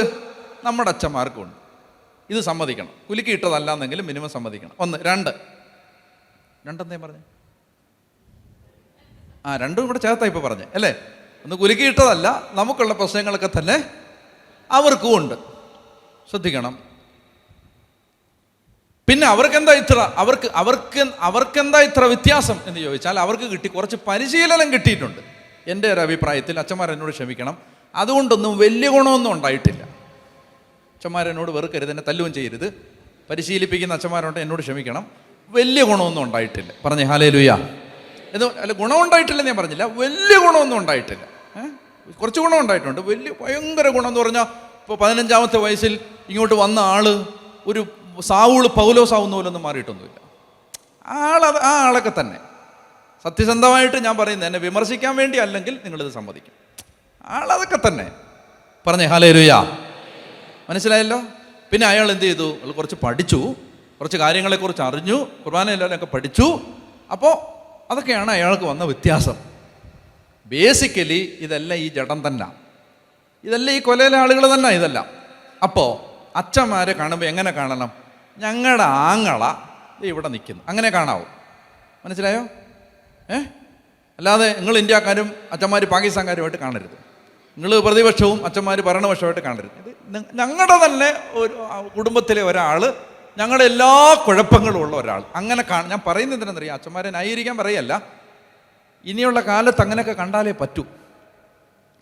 അപ്പോൾ ഞങ്ങളുടെ കൂട്ടത്തിൽ ഒരുത്തൻ ഇവിടെ നിൽക്കുന്നു, അയാൾക്ക് ദൈവം കൊടുത്ത നിയോഗം ചെയ്യുന്നു. പറഞ്ഞേ ഹല്ലേലൂയ. പറഞ്ഞേ ഹല്ലേലൂയ. ഞാൻ പറയാൻ പോണത്, ഒരു സംരക്ഷണം ദൈവം തരുന്നുണ്ട്. എവിടെന്നറിയാമോ? ഈ അച്ഛനും ഈ ജനവും തമ്മിൽ ഒരു കൂട്ടായ്മയിലാണെങ്കിൽ അവിടെ ദൈവം ഒരു സംരക്ഷണം തരുന്നുണ്ട്. അപ്പൊ സാത്താന്റെ പരിശ്രമം എന്താണെന്നറിയാമോ? എങ്ങനെയെങ്കിലും ഈ കൂട്ടായ്മ നശിപ്പിക്കണം. ഈ അച്ഛനെ ഇടവക്കാരെയും തമ്മിൽ അടുപ്പിക്കണം. അതിന് അച്ഛൻ്റെ ഭാഗത്ത് നിന്ന് നല്ല കോൺട്രിബ്യൂഷൻ അച്ഛനും തരും, ആളുകളുടെ ഭാഗത്ത് നിന്ന് നല്ല കോൺട്രിബ്യൂഷൻ ആളുകളും തരും. എങ്ങനെയെങ്കിലും ഇതുങ്ങളെ തമ്മിൽ അടുപ്പിക്കണം. പറഞ്ഞേ ഹല്ലേലൂയ. പറഞ്ഞേ ഹല്ലേലൂയ. മനസ്സിലായോ? അത് നിങ്ങൾ മനസ്സിലാക്കിയിരിക്കേണ്ടത്. അപ്പോൾ ഈ കൂട്ടായ്മ നശിപ്പിക്കും. ഒരു വചനം നിങ്ങൾ വായിക്കണം. 1 യോഹന്നാൻ 1 1 മുതലുള്ള വാക്യങ്ങൾ. 1 യോഹന്നാൻ 1 1 മുതൽ ഉറക്കെ വായിക്കുക. ആദി മുതലുണ്ടായിരുന്നതും ഞങ്ങൾ കേട്ടതും സ്വന്തം കണ്ണുകൊണ്ട് കണ്ടതും സൂക്ഷിച്ച് വീക്ഷിച്ചതും കൈകൊണ്ട് സ്പർശിച്ചതുമായ ജീവന്റെ വചനത്തെപ്പറ്റി ഞങ്ങൾ അറിയിക്കുന്നു. ജീവൻ വെളിപ്പെട്ടു, ഞങ്ങളത് കണ്ടു, അതിന് സാക്ഷ്യം നൽകുകയും ചെയ്യുന്നു. പിതാവിനോടുകൂടെ ആയിരുന്നതും ഞങ്ങൾക്ക് വെളിപ്പെട്ടതുമായ നിത്യജീവൻ ഞങ്ങൾ നിങ്ങളോട് പ്രഘോഷിക്കുന്നു. ഞങ്ങൾ കാണുകയും കേൾക്കുകയും ചെയ്തത് നിങ്ങളെയും ഞങ്ങൾ അറിയിക്കുന്നു. അതായത് ഒരച്ഛൻ ശുശ്രൂഷ ചെയ്യുന്നത്, ശ്രദ്ധിക്കുക, ഒരച്ഛൻ സഭയിൽ ശുശ്രൂഷ ചെയ്യുന്നത് അച്ഛൻ കണ്ടതും കേട്ടതും പഠിച്ചതും പഠിപ്പിച്ചതും അറിഞ്ഞതുമായ സത്യങ്ങളുടെ വെളിച്ചത്തിൽ അച്ഛൻ ഇടവകയിൽ നിന്ന് ജനത്തെ പ്രബോധിപ്പിക്കുന്നു, ജനത്തിന് വേണ്ടി ആത്മീയ കർമ്മങ്ങൾ പരികർമ്മം ചെയ്യുന്നു. അങ്ങനെ ചെയ്യുന്നതിൻ്റെ ഉദ്ദേശം ബൈബിൾ പറയുന്നു, ഞങ്ങളും നിങ്ങളും തമ്മിൽ എന്തുണ്ടാവാനാണ്? പറയൂ. കൂട്ടായ്മ. ഞങ്ങളും നിങ്ങളും തമ്മിൽ എന്തുണ്ടാവാനാണ്? അപ്പൊ ഈ കൂട്ടായ്മ ഇല്ലെങ്കിൽ ഈ ഗ്രേസ് അങ്ങോട്ട് വരില്ല. മനസ്സിലായോ? അതുകൊണ്ട് അച്ഛൻ്റെ മനസ്സിൽ നിങ്ങളോടുള്ള സകല വഴക്കും സാത്താൻ കുത്തിവെക്കും. നിങ്ങളുടെ മനസ്സിൽ അച്ഛനോടുള്ള സകല വഴക്കും സാത്താൻ കുത്തിവെക്കും. അത് നിങ്ങൾ മനസ്സിലായി. ഇത് നിസ്സാര കാര്യമല്ല. ഇത് ഒരു കാര്യം നിങ്ങൾ മനസ്സിലായിക്കോണം. അതായത് ഇപ്പം ഞങ്ങളൊരു ടീമായിട്ട് പോകുമ്പോൾ, ഞങ്ങളൊരു 5 പേര് 6 പേര് ഒരു ടീമായിട്ട് വന്നിട്ട്, ഞങ്ങളിപ്പോൾ 6-7 പേര് ഇവിടെ വന്നിട്ടുണ്ട് ഈ ധ്യാനത്തിന്. ഞങ്ങളൊരു 7 പേര് ഒരു ടീമായിട്ട് വർക്ക് ചെയ്യുമ്പോൾ എൻ്റെ കൂടെയുള്ള ആളുകൾക്ക് ഒന്നും പേടിക്കേണ്ടതില്ല. അവരെ ഒന്നും ഒരു സാധാരണ ചൊറിയാൻ പോലും പോകണില്ല, ഒരു ജലദോഷം പോലും വരുത്താൻ പോകണില്ല. കാരണം എന്തെന്നറിയാമോ? ഞാനും അവരും തമ്മിൽ നല്ല കൂട്ടായ്മയിലാണ്. ദൈവത്തിന് മഹത്വം. നല്ല കൂട്ടായ്മയിലാണ്. കൂട്ടായ്മയ്ക്ക് യാതൊരു പ്രശ്നമില്ല. അതുകൊണ്ട് അവരോട് ഞാൻ പറഞ്ഞിട്ടുണ്ട്, നിങ്ങളൊന്നും പേടിക്കണ്ട. എൻ്റെ ശവത്തിൽ ചവിട്ടിയിട്ട് നിങ്ങളെ ആരെങ്കിലും തൊടത്തുള്ളൂ. അങ്ങനെയാണത്. അതായത് ഒരച്ഛനാണ് മുമ്പിൽ നിൽക്കുന്നത്, അതിൻ്റെ പുറകിലാണ് ഇവർ. നിങ്ങളൊന്നും പേടിക്കേണ്ട, യാതൊന്നും നിങ്ങൾ ഭയക്കേണ്ടതില്ല. പറഞ്ഞേ ഹല്ലേലൂയാ, പറഞ്ഞേ ഹല്ലേലൂയാ. അപ്പോൾ എന്തെന്നറിയാമോ? ഇതിനകത്തൊരു പ്രൊട്ടക്ഷൻ ഉണ്ട്. പ്രൊട്ടക്ഷൻ. ആ പ്രൊട്ടക്ഷൻ എന്ന് പറഞ്ഞാൽ കൂട്ടായ്മയാണ്. കൂട്ടായ്മ. എന്നാൽ ഇതിലൊരുത്തം ഭിന്നിച്ച് നിന്നാലോ? അവൻ അടി എതിലേ വാങ്ങിക്കുമെന്ന് നിങ്ങൾ നോക്കിയാൽ മതി. ഭിന്നിച്ച് നിന്നാൽ. കൂട്ടായ്മ. ഈ കൂട്ടായ്മയിലാണ് ഗ്രേസ് വർക്ക് ചെയ്യുന്നത്. അപ്പൊ അപ്പോസ്തലനായ യോഹന്നാൻ പറയുകയാണ്, ഞങ്ങൾ കണ്ടതും കേട്ടതും സ്പർശിച്ചറിഞ്ഞതുമായ ജീവന്റെ വചനത്തെക്കുറിച്ച് ഞങ്ങൾ നിങ്ങളെ അറിയിക്കുന്നത് നിങ്ങളും ഞങ്ങളും തമ്മിൽ എന്തുണ്ടാവാനാണ്? കൂട്ടായ്മ. എന്നിട്ട് അദ്ദേഹം പറയുകയാണ്, അടുത്ത വാക്യം വായിക്കൂ. ഞങ്ങളുടെ കൂട്ടായ്മയാകട്ടെ പിതാവിനോടും അവിടുത്തെ പുത്രനായ യേശുവിനോടുമാണ്. ഞങ്ങളുടെ കൂട്ടായ്മ പിതാവിനോടും പുത്രനോടും പരിശുദ്ധാത്മാവിനോടും. നിങ്ങളുടെ കൂട്ടായ്മ ഞങ്ങളോട്. അവൻ നിങ്ങൾ അങ്ങോട്ട് ഒരു കൂട്ടായ്മ ഉണ്ടാവുന്നത് ദൈവം സ്ഥാപിച്ചൊരു സംവിധാനം അനുസരിച്ച് ഞങ്ങളിലൂടെയാണ്. ചമ്മാര് പാവികളാണ്, പക്ഷെ ഈ സത്യം നിങ്ങൾ മറന്നുപോയത്. ഈ കൂട്ടായ്മ എസ്റ്റാബ്ലിഷ് ചെയ്യുന്നത്, ഒരു സംരക്ഷണത്തിൻ്റെ വലയം തീർക്കപ്പെടുന്നത് സഭയിലെ ആത്മീയ കൂട്ടായ്മയിൽ മാത്രമാണ്. അതുകൊണ്ട് സാത്താൻ ഇന്ന് വിജയിച്ച് നിൽക്കുന്ന ഒരു പ്രവണത എന്താ? ഈ വൈദികരും ജനങ്ങളും തമ്മിലുള്ള പൊരുത്തക്കേട്, മാനസിക പൊരുത്തമില്ലായ്മ, കൂട്ടായ്മയില്ലായ്മ. അതുകൊണ്ട് എന്ത് സംഭവിക്കുന്നു? ജനവും കടന്ന് സഹിക്കുന്നു, അച്ഛനും കടന്ന് സഹിക്കുന്നു. അപ്പോൾ അതുകൊണ്ട് അപ്പോസ്തലനായ പൗലോസ് പറയുകയാണ്, ഈ പ്രവൃത്തി ചെയ്തവനെ നിങ്ങൾ സഭയിൽ നിന്ന് പുറത്താക്കുമ്പോൾ, കുർബാന സംസർഗത്തിൽ നിന്ന് പുറത്താക്കുമ്പോൾ, നമ്മുടെ ആത്മീയ കൂട്ടായ്മയിൽ നിന്ന് പുറത്താക്കുമ്പോൾ അവൻ ആരുടെ നിയന്ത്രണത്തിലാവുകയാണ്? പിശാചിൻ്റെ. ഇപ്പോൾ ഇവിടെ കിട്ടിയ വാക്യത്തിൻ്റെ അർത്ഥം പിശാചിൻ്റെ നിയന്ത്രണത്തിൽ. ഇനി വായിച്ചേ, 1 കൊരിന്തോസ് 5 നമ്മൾ വായിച്ചുകൊണ്ടിരുന്നത്. 5 അതിൻ്റെ 3 മുതൽ വായിക്കുക. ശാരീരികമായിട്ടല്ലെങ്കിലും ആത്മീയമായി ഞാൻ അവിടെ സന്നിഹിതനായി ഈ പ്രവൃത്തി ചെയ്തവനെ നമ്മുടെ കർത്താവായ യേശുവിൻ്റെ നാമത്തിൽ വിധിച്ചു കഴിഞ്ഞു. നമ്മുടെ കർത്താവായ യേശുവിൻ്റെ നാമത്തിലും എൻ്റെ ആത്മീയ സാന്നിധ്യത്തിലും നിങ്ങൾ ഒരുമിച്ച് കൂടുമ്പോൾ നമ്മുടെ കർത്താവായ യേശുവിൻ്റെ അധികാരം ഉപയോഗിച്ച് ആ മനുഷ്യനെ അവൻ്റെ അധമ വികാരങ്ങൾ ഇല്ലായ്മ ചെയ്യേണ്ടതിന് പിശാചിന് ഏൽപ്പിച്ചു കൊടുക്കണം. അങ്ങനെ അവൻ്റെ ആത്മാവ് കർത്താവായ യേശുവിൻ്റെ ദിനത്തിൽ രക്ഷ പ്രാപിക്കും. കണ്ടോ? അപ്പൊ അവൻ ഈ കൂട്ടായ്മയിൽ നിന്ന് പുറത്തായി കഴിയുമ്പോൾ അവൻ അധമവികാരങ്ങളെ ഇല്ലായ്മ ചെയ്യാൻ അവൻ അനുതാപം ഉണ്ടാവുകയും അവൻ അതിനെക്കുറിച്ച് പശ്ചാത്തപിക്കുകയും അങ്ങനെ മടങ്ങി വരികയും ചെയ്യുമ്പോൾ കർത്താവിൻ്റെ ദിനത്തിൽ അവൻ്റെ ആത്മാവ് രക്ഷ പ്രാപിക്കും. അത് ഏത് കാലമാ? ഭൂതമാണോ, വർത്തമാനമാണോ, ഭാവിയാണോ? ഭാവി കാലം. അവൻ രക്ഷ പ്രാപിക്കും. അതുകൊണ്ട് അവനെ ഈ സംസർഗത്തിൽ നിന്ന് മാറ്റി നിർത്തണം. അവർക്ക് പറഞ്ഞേ ഹല്ലേലൂയാ, പറഞ്ഞേ ഹല്ലേലൂയാ. അപ്പോൾ ഇങ്ങനെ ഈ രക്ഷയ്ക്ക് ഒരു വർത്തമാനകാലമുണ്ട്, ഒരു ഭൂതകാലമുണ്ട്, ഒരു ഭാവി കാലമുണ്ട്. പറഞ്ഞേ ഹല്ലേലൂയാ. ഇനി രക്ഷയെ സംബന്ധിക്കുന്ന മറ്റ് ചില വാക്യങ്ങളിലൂടെ നമ്മൾ കടന്നു പോകണം. ആ വാക്യങ്ങളിൽ ശ്രദ്ധിക്കണം: നീതീകരണം, വിമോചനം, വിശുദ്ധീകരണം, ക്ഷമ, ഈ കാര്യങ്ങളെല്ലാം ഉപയോഗിക്കുന്ന കുറച്ച് വാക്യങ്ങൾ രക്ഷയെക്കുറിച്ച് നമ്മൾ വേഗം വായിക്കാൻ പോവുകയാണ്. വായിക്കാം. എഫേസോസ് ലേഖനം 1-ാം അധ്യായം. ഒന്ന് എഴുന്നേറ്റ് മടുത്ത് കാണും. ഒരു സംഗതിയാണ്, അതായത് ആ ഇടവകയിൽ ആർക്ക് വേണ്ടിയാണോ ഞാൻ ഏറ്റവും കൂടുതൽ പ്രാർത്ഥിക്കേണ്ടത്, ആ ആള് എന്നോട് മാനസികമായി അകലാനിടയാവും. അപ്പോൾ അതെനിക്ക് ലക്ഷണമാണ്. എന്താണ്? ഈ ആൾക്ക് വേണ്ടിയാണ് ഈ ഇടവകയിൽ ഞാൻ ഏറ്റവും കൂടുതൽ അത് ഞാൻ പ്രാർത്ഥിച്ചു തുടങ്ങുമ്പോൾ അയാൾ എൻ്റെ അടുത്ത് കാന്തം ഒട്ടുന്ന പോലെ ഒട്ടാൻ തുടങ്ങും. ഇതൊരു വലിയ ആത്മീയ രഹസ്യം. അതായത് ഒരു ഇടവകയിൽ ഒരാൾ നമുക്ക് പ്രശ്നമാണെന്ന് തോന്നിയാൽ ആ ആൾക്ക് നിൻ്റെ പ്രാർത്ഥന ആവശ്യമുണ്ട്. നിങ്ങൾ പ്രത്യേകം ശ്രദ്ധിച്ചോണം. ഓരോ അച്ഛന്മാർ കുറച്ച് പേരുണ്ടല്ലോ, അതായത് ഓരോ അച്ഛനും ഒരിടവകയിൽ ചെല്ലുമ്പോൾ ആ അച്ഛൻ വിടുവിക്കേണ്ട കുടുംബങ്ങളുണ്ടായ ഇടവകയിൽ ആ അച്ഛൻ രക്ഷിക്കേണ്ട ആത്മാക്കളുമുണ്ട്. വേറൊരു അച്ഛനും വേറെ ചില കുടുംബങ്ങളായിരിക്കും ഈശോ വെച്ചിരിക്കുന്നത്. അങ്ങനെ ഉണ്ടത്. കാരണം ഒരച്ഛൻ നിങ്ങളെ രക്ഷിക്കാൻ ദൈവം ഉപയോഗിക്കുന്ന ഒരു സമയമുണ്ട്, ഒരു സ്ഥലമുണ്ട്, ഒരാളുണ്ട്. അത് ഉറപ്പാണ്. അപ്പം ചില ആളുകൾക്ക് അപ്പം അതുകൊണ്ട് സാത്താൻ ഇത് അറിയാവുന്നതുകൊണ്ട് അവൻ എന്ത് ചെയ്യുന്നറിയാം, ഇത് തമ്മിൽ ഭിന്നിപ്പിക്കും. നിങ്ങൾക്ക് ഏത് അച്ഛനോടാണ് ഏറ്റവും കൂടുതൽ വിരോധം തോന്നിയത്, ആ അച്ഛൻ പ്രാർത്ഥിച്ചാൽ നിങ്ങളുടെ കുടുംബത്തിൻ്റെ സകല ബന്ധനങ്ങൾ കഴിയും. ഇത് യേശുവിൻ്റെ നാമത്തിൽ ഞാൻ പറയുന്നൊരു വാക്കാണ്.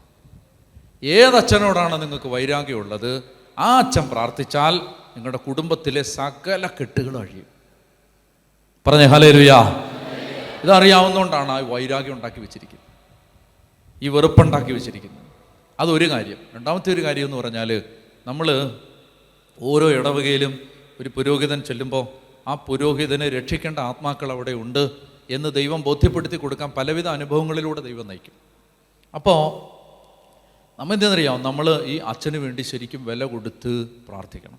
വികാരിച്ചന്മാർക്ക് വേണ്ടിയൊക്കെ നന്നായിട്ട് പ്രാർത്ഥിക്കണം.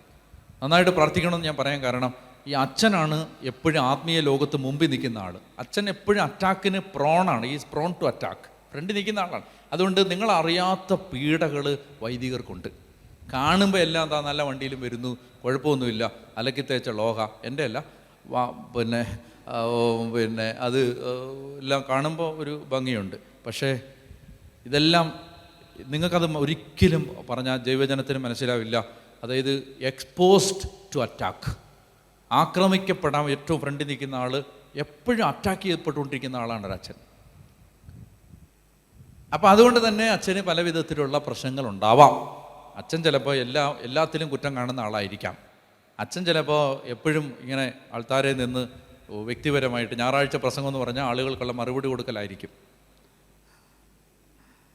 നിങ്ങളെന്ത് ചെയ്യുന്നില്ല, ഈ അച്ഛന് വേണ്ടി വില കൊടുത്ത് പ്രാർത്ഥിക്കണം. അങ്ങനെ പ്രാർത്ഥിക്കുമ്പോൾ, ആ അച്ഛന് വേണ്ടി പ്രാർത്ഥിക്കുമ്പോൾ ദൈവം നിങ്ങളെ സമൃദ്ധമായിട്ട് അനുഗ്രഹിക്കും. നിങ്ങൾക്ക് ഏറ്റവും വിഷമമുള്ള അച്ഛന് വേണ്ടി നിങ്ങൾ മുട്ടയിൽ നിന്ന് പ്രാർത്ഥിച്ചാൽ നിങ്ങളുടെ കുടുംബത്തെ ദൈവം വാരിക്കോരി അനുഗ്രഹിക്കും. കാരണം ഒരച്ഛൻ വീണ്ടെടുക്കപ്പെടാൻ സ്വർഗത്തിന് ഭയങ്കര താല്പര്യമുണ്ട്. ഒരച്ഛൻ അഭിഷേകത്തിലേക്ക് കയറിയാൽ, ഒട്ടാലിച്ചൻ പറഞ്ഞിട്ടുണ്ട്, ഒരു അച്ഛൻ്റെ ലോഹയിൽ ലക്ഷക്കണക്കിന് ആളുകളാണ് തൂങ്ങിക്കിടക്കുന്നത്. ഒരച്ഛൻ വീണാൽ ഈ ലക്ഷവും വീഴും. അപ്പം അതുകൊണ്ട് ഒരച്ഛൻ അഭിഷേകം പ്രാപിക്കാതിരിക്കാൻ സാത്താൻ എല്ലാ വഴികളും നോക്കും. പറഞ്ഞേ ഹല്ലേലൂയാ. അതുകൊണ്ട് വൈദികർക്ക് വേണ്ടി ശരിക്കും വില കൊടുത്ത് പ്രാർത്ഥിക്കണം. നിങ്ങൾക്ക് ഏതെങ്കിലും ഒരു അച്ഛനോട് ഏതെങ്കിലും കാലഘട്ടത്തിൽ വിരോധമോ വൈരാഗ്യമോ, നിങ്ങളുടെ കുഴപ്പം കൊണ്ടായിരിക്കത്തില്ല, അച്ഛൻ്റെ കുഴപ്പം കൊണ്ടായിരിക്കും, ഞാൻ അങ്ങ് സമ്മതിക്കുകയാണത്. ഓക്കെ, നിങ്ങളുടെ കുഴപ്പം കൊണ്ടായിരിക്കത്തില്ല, അച്ഛൻ്റെ കുഴപ്പം കൊണ്ടായിരിക്കുമെന്ന് ഞാനങ്ങ് ഒരു വാദത്തിന് വേണ്ടി സമ്മതിക്കുകയാണ്. ഇപ്പം നിങ്ങൾ ഹൃദയം നൊന്ത് ക്ഷമിക്കണം, ഹൃദയം തുറന്ന് ക്ഷമിച്ച് ആ അച്ഛന് വേണ്ടി പ്രാർത്ഥിക്കണം. ഇപ്പം നമുക്ക് സഭയിലെ വൈദികർക്ക് വേണ്ടി ഇപ്പോൾ ഒരു നിമിഷം ഒന്ന് നന്നായിട്ടൊന്ന് ദൈവത്തെ സ്തുതിക്കാം. ഒത്തിരി ദുഃഖം നിറഞ്ഞ ഓർമ്മകൾ നിങ്ങളുടെ മനസ്സിലുണ്ടാവും. അച്ഛന്മാരുടെ ഭാഗത്ത് നിന്ന് ഈ ഉണ്ടായ, ചിലപ്പോൾ എല്ലാം അറിഞ്ഞുകൊണ്ടൊന്നും ആവണമെന്നൊന്നുമില്ല, അറിയാതെ പറയുമ്പോൾ അറിയാതെ വിരോധം. നമുക്കറിയാം വിരോധം, നമുക്ക് ഈ ചെറിയ കാര്യങ്ങൾക്ക്, നമ്മൾ ഉദ്ദേശിക്കാത്ത കാര്യങ്ങൾക്കൊക്കെയാണ് വിരോധം. എന്നോട് ഒരാൾ ഒരിക്കൽ പറഞ്ഞു, എന്നോടല്ല, എൻ്റെ ബിഷപ്പിനോട് പറഞ്ഞു, എനിക്ക് ഈ ഡാനിയേൽ അച്ഛനോട് ഭയങ്കര പിണക്കാന്ന് പറഞ്ഞു. അപ്പോൾ എൻ്റെ ബിഷപ്പ് ചോദിച്ചു, അച്ഛൻ എന്നാ ചെയ്തു, നിങ്ങൾ എന്നാ ചെയ്തു? അച്ഛൻ ഒന്നും ചെയ്തായിട്ട് എൻ്റെ അറിവിലില്ലല്ലോ. അപ്പോൾ എൻ്റെ അടുത്ത് ആ സഹോദരൻ പറയുകയാണ്, ഈ അച്ഛൻ ഇത്രയും സുവിശേഷമൊക്കെ പ്രസംഗിച്ചിട്ട് അങ്ങേര് ഈ താടി വടിച്ചു വെച്ചിരിക്കുന്ന കണ്ടില്ലേ? ഇത് നിങ്ങളിൽ പലർക്കും ചിലപ്പോൾ സംശയം ഉണ്ടാവും, അതായത് ഈ താടി. അപ്പോൾ എൻ്റെ ബിഷപ്പിന് എൻ്റെ താടിയെക്കുറിച്ച് അറിയാവുന്നതുകൊണ്ട് അദ്ദേഹം പറഞ്ഞു, അദ്ദേഹം അങ്ങനെ എല്ലാ ദിവസവും പോയിട്ട് ഇങ്ങനെ സ്കെയിൽ വെച്ച് വടിക്കുന്നതല്ല, പുള്ളിയുടെ താടി അങ്ങനെയാണ് വളരുന്നത്. ഇത് വടിച്ച് ഇങ്ങനെ ഈ ഷേപ്പാക്കുന്നതല്ല, ഇത് നാച്ചുറലി അങ്ങനെയാണ്, ഇവിടെ ഒന്നും കളിക്കത്തില്ല. ഇതൊക്കെ ഞാനൊരു പൊട്ടനായതുകൊണ്ട് ഞാനിത് പറയും, എല്ലാവരും ഒക്കെ പറയുമോ? അപ്പോൾ ഈ ആൾക്ക് എന്നോടുള്ള വൈരാഗ്യത്തിൻ്റെ കാരണം എന്താ? ഇയാൾ ഈ താടി ഉണ്ടാക്കി വെച്ചിരിക്കുന്നത്, ഇത് ഇയാൾ വലിയ പ്രസംഗമൊക്കെ പറഞ്ഞിട്ട്, അയ്യോ ഞാൻ ഉണ്ടാക്കി വെച്ചതല്ല, ഇത് മാനുഫാക്ചറിങ് ഡിഫക്റ്റാണ്. നിങ്ങൾക്ക് പിന്നെ താടിയില്ലാത്തതുകൊണ്ട് അങ്ങനെയുള്ള കുഴപ്പങ്ങൾ. അപ്പോൾ കേട്ടോണേ, നിങ്ങളൊന്ന് ആലോചിച്ച് നോക്കൂ, വൈരാഗ്യം വരാനുള്ള, പ്രാർത്ഥിക്കാൻ ഓരോരുത്തർക്കും ഓരോ കാരണങ്ങളെന്ന് പറഞ്ഞ പോലെ വൈരാഗ്യം വരാൻ ഓരോരുത്തർക്കും ഓരോ കാരണങ്ങളാണ്. അതുകൊണ്ട് നമ്മൾ മനസ്സിലാക്കിയിരിക്കണം, ഒരു ലോകം നമുക്കെതിരെ ഇങ്ങനെ നിൽപ്പുണ്ട്. നമ്മൾ എതിർപ്പുണ്ടാക്കാൻ വേണ്ടി, ശത്രുത ഉണ്ടാക്കാൻ വേണ്ടി, ഭിന്നത ഉണ്ടാക്കാൻ വേണ്ടി. ഇത് വീട്ടിലാണെങ്കിലും അങ്ങനെയാണ്, കലഹം ഉണ്ടാക്കാൻ വേണ്ടി. നമ്മളതുകൊണ്ട് എന്ത് ചെയ്യണം? ഈ വൈരാഗ്യത്തെയും വെറുപ്പ് കർത്താവിനോട് പ്രാർത്ഥിക്കണം. ദൈവം, എനിക്ക് ഈ അച്ഛനെ അങ്ങോട്ട് ഇഷ്ടപ്പെടാൻ പറ്റുന്നില്ല, ആ അച്ഛനെ നീ അനുഗ്രഹിക്കണേ കർത്താവ്, അനുഗ്രഹിക്കണേ. എനിക്ക് അച്ഛനോട് ഭയങ്കര വൈരാഗ്യം തോന്നുന്നു, അച്ഛനെ നീ അനുഗ്രഹിക്കണേ കർത്താവ്. പറഞ്ഞേ ഹല്ലേലൂയാ, പറഞ്ഞേ ഹല്ലേലൂയാ, ഹല്ലേലൂയാ, ഹല്ലേലൂയാ, ഹല്ലേലൂയാ, ഹല്ലേലൂയാ, ഹല്ലേലൂയാ. ഇരിക്കാം. ഇനി അടുത്തത് നമ്മൾ വിശ്വാസവുമായിട്ട് ബന്ധപ്പെട്ട കുറച്ച് വചനങ്ങൾ വേഗം വായിക്കാം. ഞാൻ വിശദീകരണം ഇനി നൽകുന്നില്ല, അങ്ങനെ തീരില്ല അങ്ങനെയാണെങ്കിൽ. അപ്പോൾ അതുകൊണ്ട് നമുക്ക് പെട്ടെന്ന് എടുത്തിട്ട് പോകാം. എഫേസ്യോസ് ലേഖനത്തിൻ്റെ 1-ാം അധ്യായത്തിൻ്റെ 7-ാമത്തെ തിരുവചനം. ഇനി നിങ്ങൾ ഉറക്കെ വചനം, ഒരു കാര്യം പറയട്ടെ, ഇങ്ങോട്ട് നോക്കിയേ. ബൈബിൾ എടുത്ത് ഉച്ചത്തിൽ വായിച്ച് പോകണം. ഈ വചനങ്ങൾ വായിച്ച് പോകുമ്പോൾ കൂടുതൽ വിശദീകരണമൊന്നും ഉണ്ടാവില്ല. വചനങ്ങൾ വായിച്ച് പോകുമ്പോൾ പരിശുദ്ധാത്മാവിൻ്റെ പ്രസൻസ് പെട്ടെന്ന് നിറയും, വേഗം നിറയും, ദൈവശക്തി പെട്ടെന്ന് നിറയും. അപ്പോൾ അതുകൊണ്ട് നമുക്ക് കർത്താവിൻ്റെ പ്രസൻസ് കൂടുതൽ ഇനി അനുഭവിക്കാൻ പറ്റും. നിങ്ങൾ മനസ്സോടുകൂടി വചനം വായിച്ച് ശ്രദ്ധയോടുകൂടി വായിച്ചുകൊണ്ടിരിക്കുക. എഫേസ്യോസ് ലേഖനത്തിൻ്റെ 1-ാം അധ്യായത്തിൻ്റെ 7-ാമത്തെ തിരുവചനം ഉച്ചത്തിൽ വായിക്കാം. എഫേസ്യോസ് 1:7.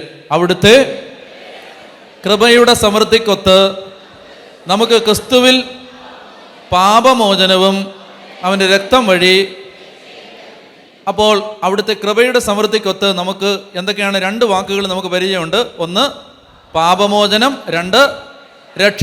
അപ്പോൾ ക്രിസ്തുവിൻ്റെ കുരിശു വഴി നമുക്ക് പാപമോചനവും രക്ഷയും ദൈവം തന്നിരിക്കുന്നു. അടുത്തത് കൊളോസ്യോസ് ലേഖനത്തിൻ്റെ 1-ാം അധ്യായത്തിൻ്റെ 13-14 തിരുവചനം. കൊളോസിയൻസ് 1:13-14. കൊളോസ്യോസ് ലേഖനത്തിൻ്റെ 1-ാം അധ്യായത്തിൻ്റെ 13-14 തിരുവചനം. അന്ധകാരത്തിൻ്റെ ആധിപത്യത്തിൽ നിന്ന് അവിടുന്ന് നമ്മെ വിമോചിപ്പിച്ചു, അവിടുത്തെ പ്രിയപുത്രൻ്റെ രാജ്യത്തിലേക്ക് നമ്മെ ആനയിക്കുകയും ചെയ്തു. ഇത് രക്ഷയുടെ ഏതർത്ഥമാണ്? അന്ധകാരത്തിൻ്റെ ആധിപത്യത്തിൽ നിന്ന് അവിടുന്ന് നമ്മെ വിമോചിപ്പിച്ചു, തൻ്റെ പ്രിയപുത്രൻ്റെ രാജ്യത്തിലേക്ക് ആനയിക്കുകയും ചെയ്തു. ഇത് രക്ഷയുടെ ഏതർത്ഥമാണ്? അല്ലല്ല, പാസ്റ്റ് പ്രസന്റ് അല്ല. രക്ഷയ്ക്ക് 3 അർത്ഥമില്ലേ? നിത്യശിക്ഷാവിധിയിൽ നിന്നുള്ള മോചനം, പാപത്തിൻ്റെ അനന്തരഫലത്തിൽ നിന്നുള്ള മോചനം, പിശാചിൻ്റെ അടിമത്തത്തിൽ നിന്നുള്ള മോചനം. ഇത് രക്ഷയുടെ ഏതർത്ഥമാണ്?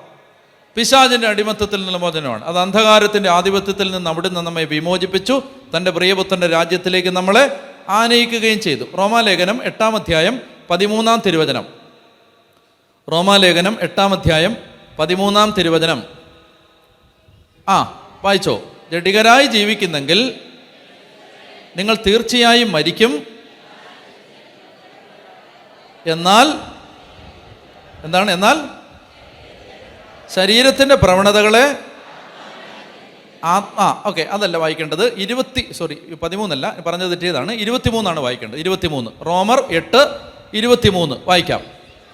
സൃഷ്ടി മാത്രമല്ല, ആത്മാവിൻ്റെ ആദ്യഫലം ലഭിച്ചിരിക്കുന്ന നാമും നമ്മുടെ ശരീരങ്ങളുടെ വീണ്ടെടുപ്പാകുന്ന പുത്രത്വ ലബ്ധി പ്രതീക്ഷിച്ചുകൊണ്ട് ആന്തരികമായി വിലപിക്കുന്നു. ഈ പ്രത്യാശയിലാണ് നാം രക്ഷ പ്രാപിക്കുന്നത്. അതായത് നമ്മുടെ ഇതൊന്ന് മനസ്സിലാക്കേണ്ട വചനമാണ്. ശ്രദ്ധിച്ച് വിശദീകരിക്കാതെ പോകാൻ പറ്റില്ല. ഇങ്ങോട്ട് നോക്കി, ഇതൊന്ന് മനസ്സിലാക്കേണ്ട വചനമാണ്. അതായത് നമ്മൾ മാമോദീസായിൽ ഇങ്ങോട്ട് നോക്കി, മാമോദീസായിൽ പിതാവും പുത്രനും പരിശുദ്ധാത്മാവും നമ്മുടെ ആത്മാവിലേക്ക് വന്നപ്പോൾ ആ വന്നതിൻ്റെ എന്തെങ്കിലും ലക്ഷണം ഈ കുഞ്ഞ് പ്രകടിപ്പിച്ചോ? അന്നേരം ഇല്ല, കുഞ്ഞൊന്നും പ്രകടിപ്പിച്ചില്ല. ഇനി മുതിർന്നവർക്ക് മാമോദീസ കൊടുക്കുമ്പോഴും പിതാവിൻ്റെയും പുത്രൻ്റെയും പരിശുദ്ധാത്മാവിൻ്റെയും നാമത്തിൽ അവർ മുദ്രയിടപ്പെടുന്നതിൻ്റെ ലക്ഷണങ്ങളൊന്നും നമുക്ക് വെളിയിലൊന്നും കാണാനൊന്നും പറ്റുന്നില്ല. അപ്പോൾ ഒരു വ്യക്തി വീണ്ടും ജനിക്കുന്നത്, ചോദ്യം, ഒരു വ്യക്തി വീണ്ടും ജനിക്കുന്നത് ആത്മാവിലാണോ മനസ്സിലാണോ ശരീരത്തിലാണോ? അപ്പോൾ വീണ്ടും ജനനം സംഭവിക്കുന്നത് എവിടാണ്? ആത്മാവിലാണിത് സംഭവിക്കുന്നത്. അപ്പോൾ ആത്മാവ് വീണ്ടും ജനിച്ചു. പൂരിപ്പിക്കണം, ക്രിസ്തുവിലായിരിക്കുന്നവൻ പുതിയ സൃഷ്ടിയാണ്. അപ്പോൾ പുതിയ സൃഷ്ടിയായത് എന്താ? ശരീരമാണോ മനസ്സാണോ ആത്മാവാണോ? ആത്മാവാണ് പുതിയ സൃഷ്ടിയായത്. അപ്പോൾ ഡാനിയേൽ മാമോദീസ മുങ്ങിയപ്പോൾ 1980 ഡിസംബർ ഓഗസ്റ്റ് 28 29 ഭയങ്കര മറവി. ഓക്കെ, അപ്പോൾ അന്ന് മാമോദീസ. അപ്പോൾ ഞാൻ മാമോദീസ സ്വീകരിച്ചപ്പോൾ എന്ത് സംഭവിച്ചു? വീണ്ടും ജനിച്ചത് എൻ്റെ ശരീരമാണോ മനസ്സാണോ ആത്മാവാണോ? ആത്മാവാണ്. അപ്പോൾ ഡാനിയേലിൻ്റെ ആത്മാവ് വീണ്ടും ജനിച്ചു. പക്ഷെ അപ്പോഴും എൻ്റെ മനസ്സും പഴയതാണ്, ശരീരവും പഴയതാണ്. ശരിയല്ലേ? മനസ്സും പഴയതാണ്. ഒരാൾ രക്ഷയിൽ മുന്നോട്ട് പോകുന്നു എന്ന് പറഞ്ഞാൽ അതിൻ്റെ ശരിക്കുള്ള അർത്ഥം മനസ്സ് നവീകരിക്കപ്പെടും, ശരീരം വീണ്ടെടുക്കപ്പെടും. ഒരാൾ രക്ഷ പൂർത്തിയാക്കുക എന്ന് പറഞ്ഞാൽ അർത്ഥം എന്താണ്? ഇപ്പം അയാളുടെ ആത്മാവാണ് ഓക്കെ ആയിട്ടുള്ളത്. ഇനി അയാൾക്ക് എന്തൊക്കെയുണ്ട്? മനസ്സുകൊണ്ട്, വീണ്ടെടുക്കപ്പെടാത്തൊരു മനസ്സുകൊണ്ട്, രക്ഷിക്കപ്പെടാത്തൊരു ശരീരമുണ്ട്. ശരിയല്ലേ ഞാൻ പറയുന്നത്? ഇപ്പോഴും ഈ ശരീരത്തിൽ പാവമില്ലേ? ഇല്ലേ? ഉണ്ട്. ഇപ്പോഴും ഈ ശരീരത്തിൽ നിന്ന് വൈരാഗ്യം വരുന്നുണ്ട്, ദ്രവ്യാഗ്രഹം, മോഹം വരുന്നുണ്ട്, ലോഭം വരുന്നുണ്ട്, കോപം വരുന്നുണ്ട്. എല്ലാം ഈ ശരീരം വീണ്ടെടുക്കപ്പെട്ടിട്ടില്ല. ശരിയല്ലേ ഞാൻ പറയുന്നത്? 2 ദിവസം ധ്യാനമൊക്കെ കൂടി നല്ല തീരുമാനമൊക്കെ കാണിച്ചാൽ 3-ാം ദിവസം പഴയ സാധനം കയറി വരും. അപ്പോൾ ശരീരം പൂർണ്ണമായും വീണ്ടെടുക്കപ്പെട്ടിട്ടില്ല, മനസ്സ് പൂർണ്ണമായും വീണ്ടെടുക്കപ്പെട്ടിട്ടില്ല. ഒരു വചനം വായിച്ചേ, റോമാലേഖനം 12:1 വായിച്ചേ. 1-2 റോമാലേഖനം 12:1-2. ആകയാൽ ദൈവത്തിൻ്റെ കാരുണ്യം കാണപേക്ഷിച്ചുകൊണ്ട് ഞാൻ നിങ്ങളോട് അപേക്ഷിക്കുന്നു, നിങ്ങളുടെ ശരീരങ്ങളെ വിശുദ്ധവും ദൈവത്തിന് പ്രീതികരവുമായ ഒരു സജീവ ബലിയായി സമർപ്പിക്കണം. ആത്മീയ ജീവിതം എന്ന് പറഞ്ഞാൽ ഇതാണ്. എന്താണ്? ഒന്ന്, ശരീരത്തെ ബലിയായി സമർപ്പിക്കണം. ആത്മാവ് വീണ്ടെടുക്കപ്പെട്ടിട്ടുണ്ട്, ഇനി മനസ്സ് ശരീരവും വീണ്ടെടുക്കപ്പെടാനുണ്ട്. ആത്മീയ ജീവിതം മുന്നോട്ട് പോകുമ്പോൾ ശരീരത്തെ ബലിയായി സമർപ്പിക്കണം. അടുത്തത്, ഇതായിരിക്കട്ടെ നിങ്ങളുടെ യഥാർത്ഥമായ ആരാധന. അടുത്തത്, നിങ്ങൾ ഈ ലോകത്തിന് അനുരൂപരാകരുത്, പ്രത്യുത നിങ്ങളുടെ മനസ്സിൻ്റെ നവീകരണം വഴി രൂപാന്തരപ്പെടണം. കണ്ടോ? ഈ 2 കാര്യങ്ങൾ വന്ന കണ്ടോ? ശരീരങ്ങൾ വീണ്ടെടുക്കപ്പെടണം, മനസ്സ് നവീകരിക്കപ്പെടണം. ശരീരം ഒരു ബലിയാവണം. ശരീരം, നിങ്ങൾ ആലോചിച്ച് നോക്ക്. ഇപ്പൊ ഇന്ന് വെള്ളിയാണോ ശനിയാണോ? ഇന്ന് വെള്ളിയാണെന്ന് വിചാരിക്കാം.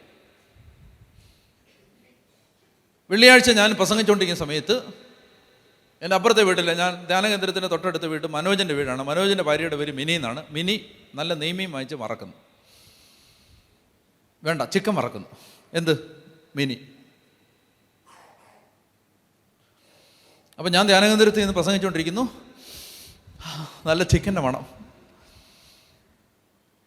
അപ്പം ഞാനിങ്ങനെ ചിന്തിക്കുന്നു, നിങ്ങൾ ശ്രദ്ധിച്ചോണം, ശരീരത്തിൻ്റെ പ്രോസസ്സ് ഞാൻ പറയണം. ഞാനിങ്ങനെ ചിന്തിക്കുന്നു, ഇന്ന് ചിക്കൻ വറുത്ത് തിന്നണം. ഞാൻ ചിന്തിക്കുകയാണ്.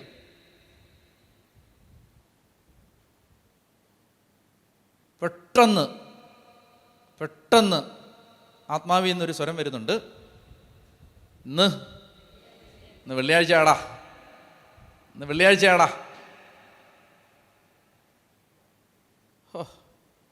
വെള്ളിയാഴ്ചയാണല്ലേ.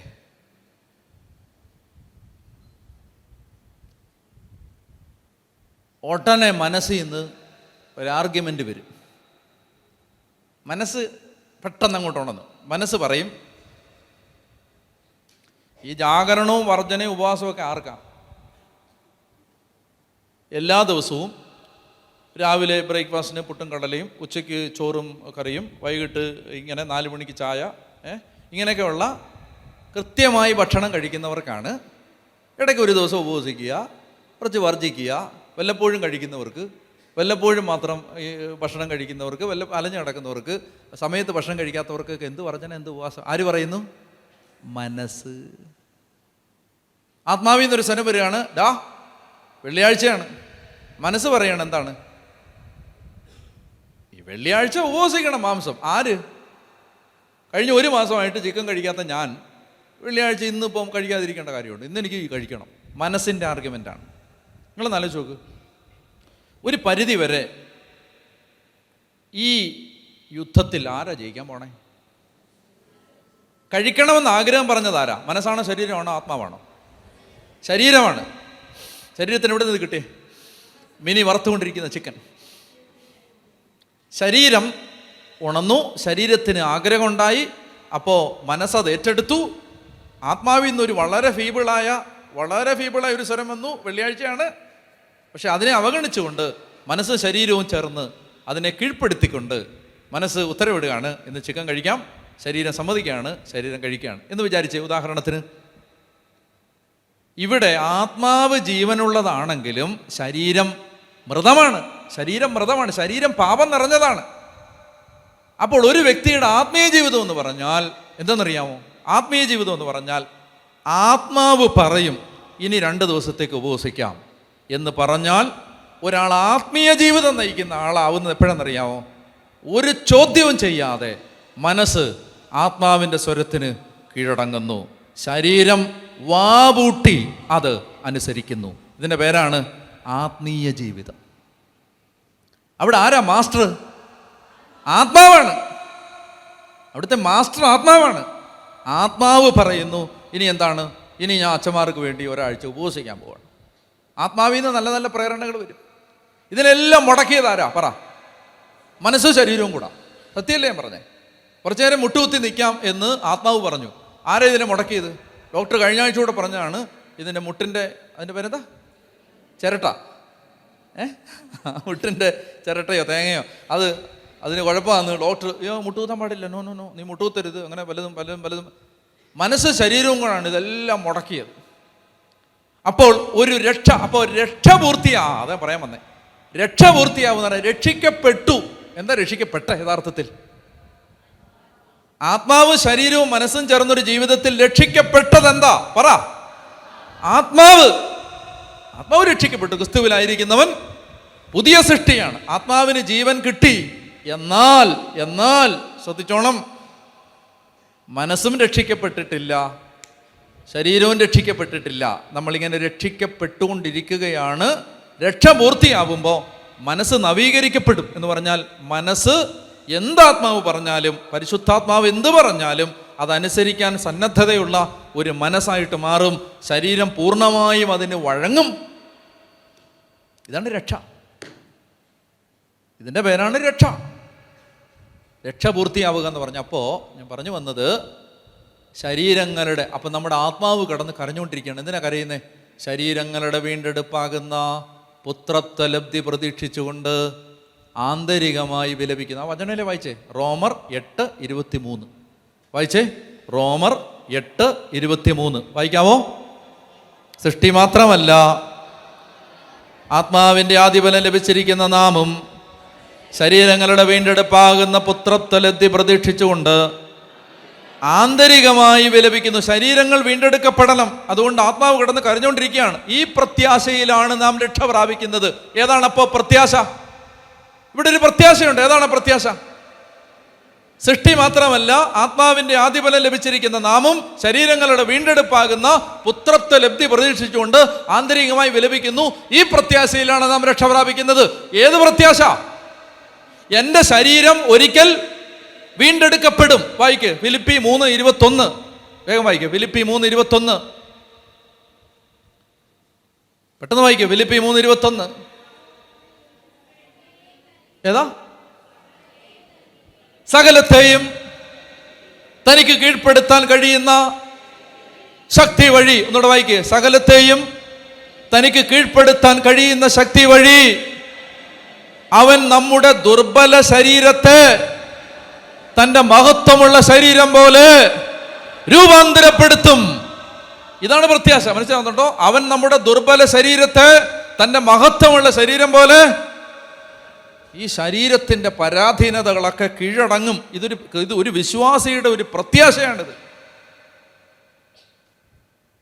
നിങ്ങൾ മരിച്ചു കഴിയുമ്പോഴേ സ്വർഗത്തിൽ പോകുന്നത് ആത്മാവാണോ മനസ്സാണോ ശരീരമാണോ?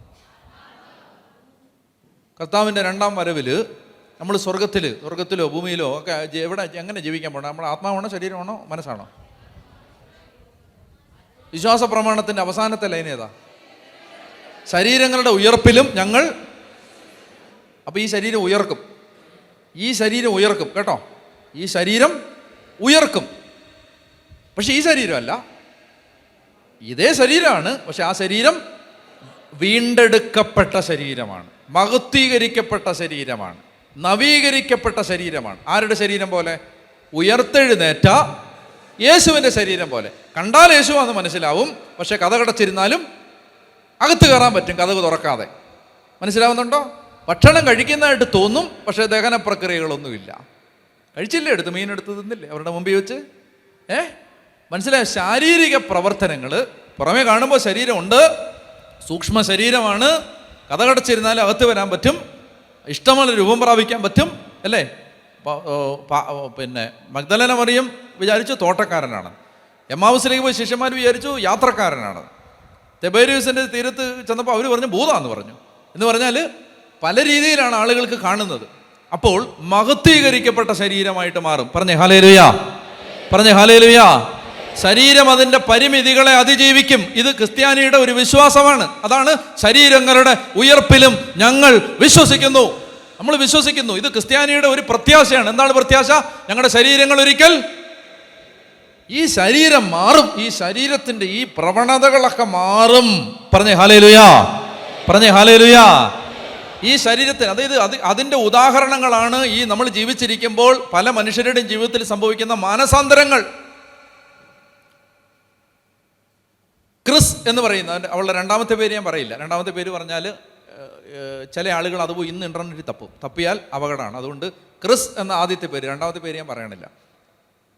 അശ്ലീല സിനിമകളിൽ അഭിനയിച്ചുകൊണ്ടിരുന്നൊരു സ്ത്രീയാണ്. അപ്പോൾ ഈ സ്ത്രീ ഒരിക്കലും അവർക്കൊരു ഇമെയിൽ സന്ദേശം കിട്ടി.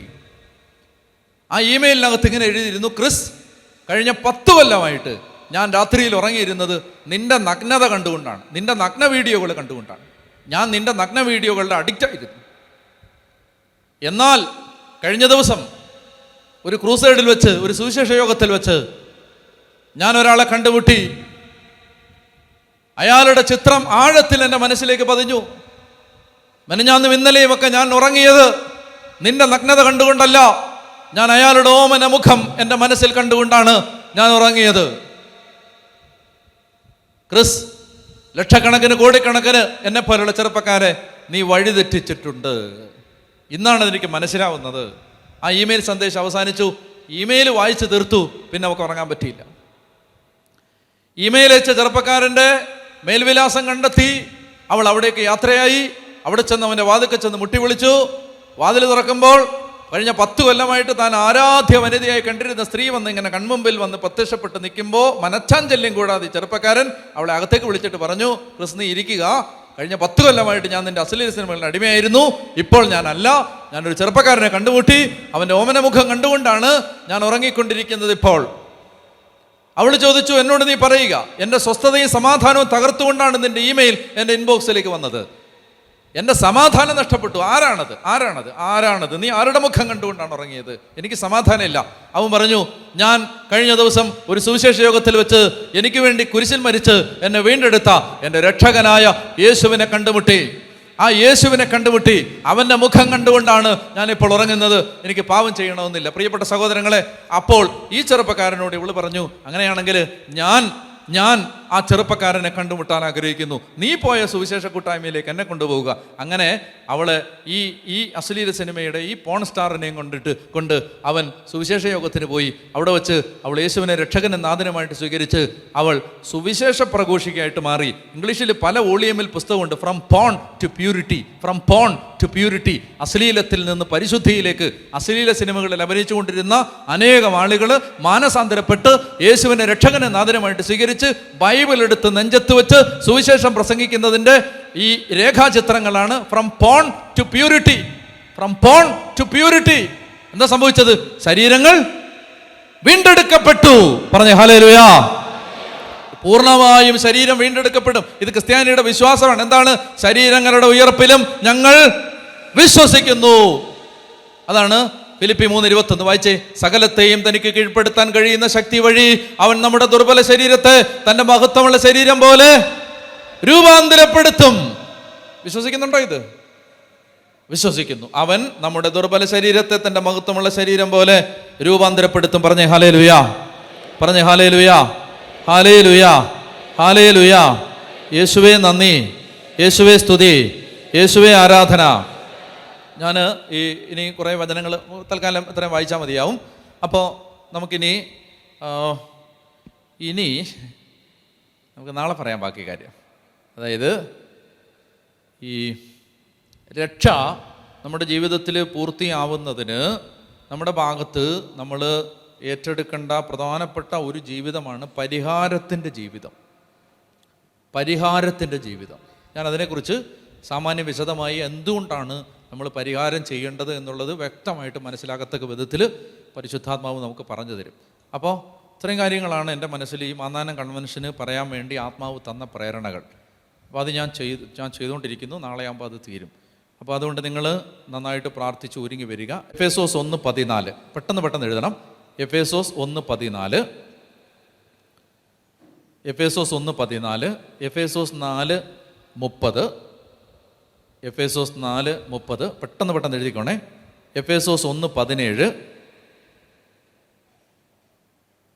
എഫേസോസ് 4:32, കൊളോസോസ് 1:14. കൊളോന്ന് എഴുതിയാൽ മതി. കൊളോസോസ് 1:14, കൊളോസോസ് 3:13, കൊളോസോസ് 3:13, മത്തായി 6:12, യാക്കോബ് 5:15. ഒരെണ്ണം കിട്ടിയില്ലെങ്കിൽ കുഴപ്പമൊന്നുമില്ല. 1 യോഹന്നാൻ 1:9, 1 കൊരിന്തോസ് 6:11. വായിക്കണം ഇത് വീട്ടിൽ ചെന്നിട്ട് കേട്ടോ. 1 കൊരിന്തോസ് 6:11, ഹെബ്രായർ 10:10, ഹെബ്രായർ 10:10, ഹെബ്രായർ 10:29, 1 തെസ്സലോനിക്കർ 4:1-3, 1 തെസ്സലോനിക്കർ 4:1-3, 1 തെസ്സലോനിക്കർ 5:23, ഹെബ്രായർ 2:11, റോമർ 6:22, റോമർ 5:1-2, റോമർ 5:9, 1 കൊരിന്തോസ് 6:11, ഗലാത്യർ 5:5. ഇത്രയും മതിയാവും.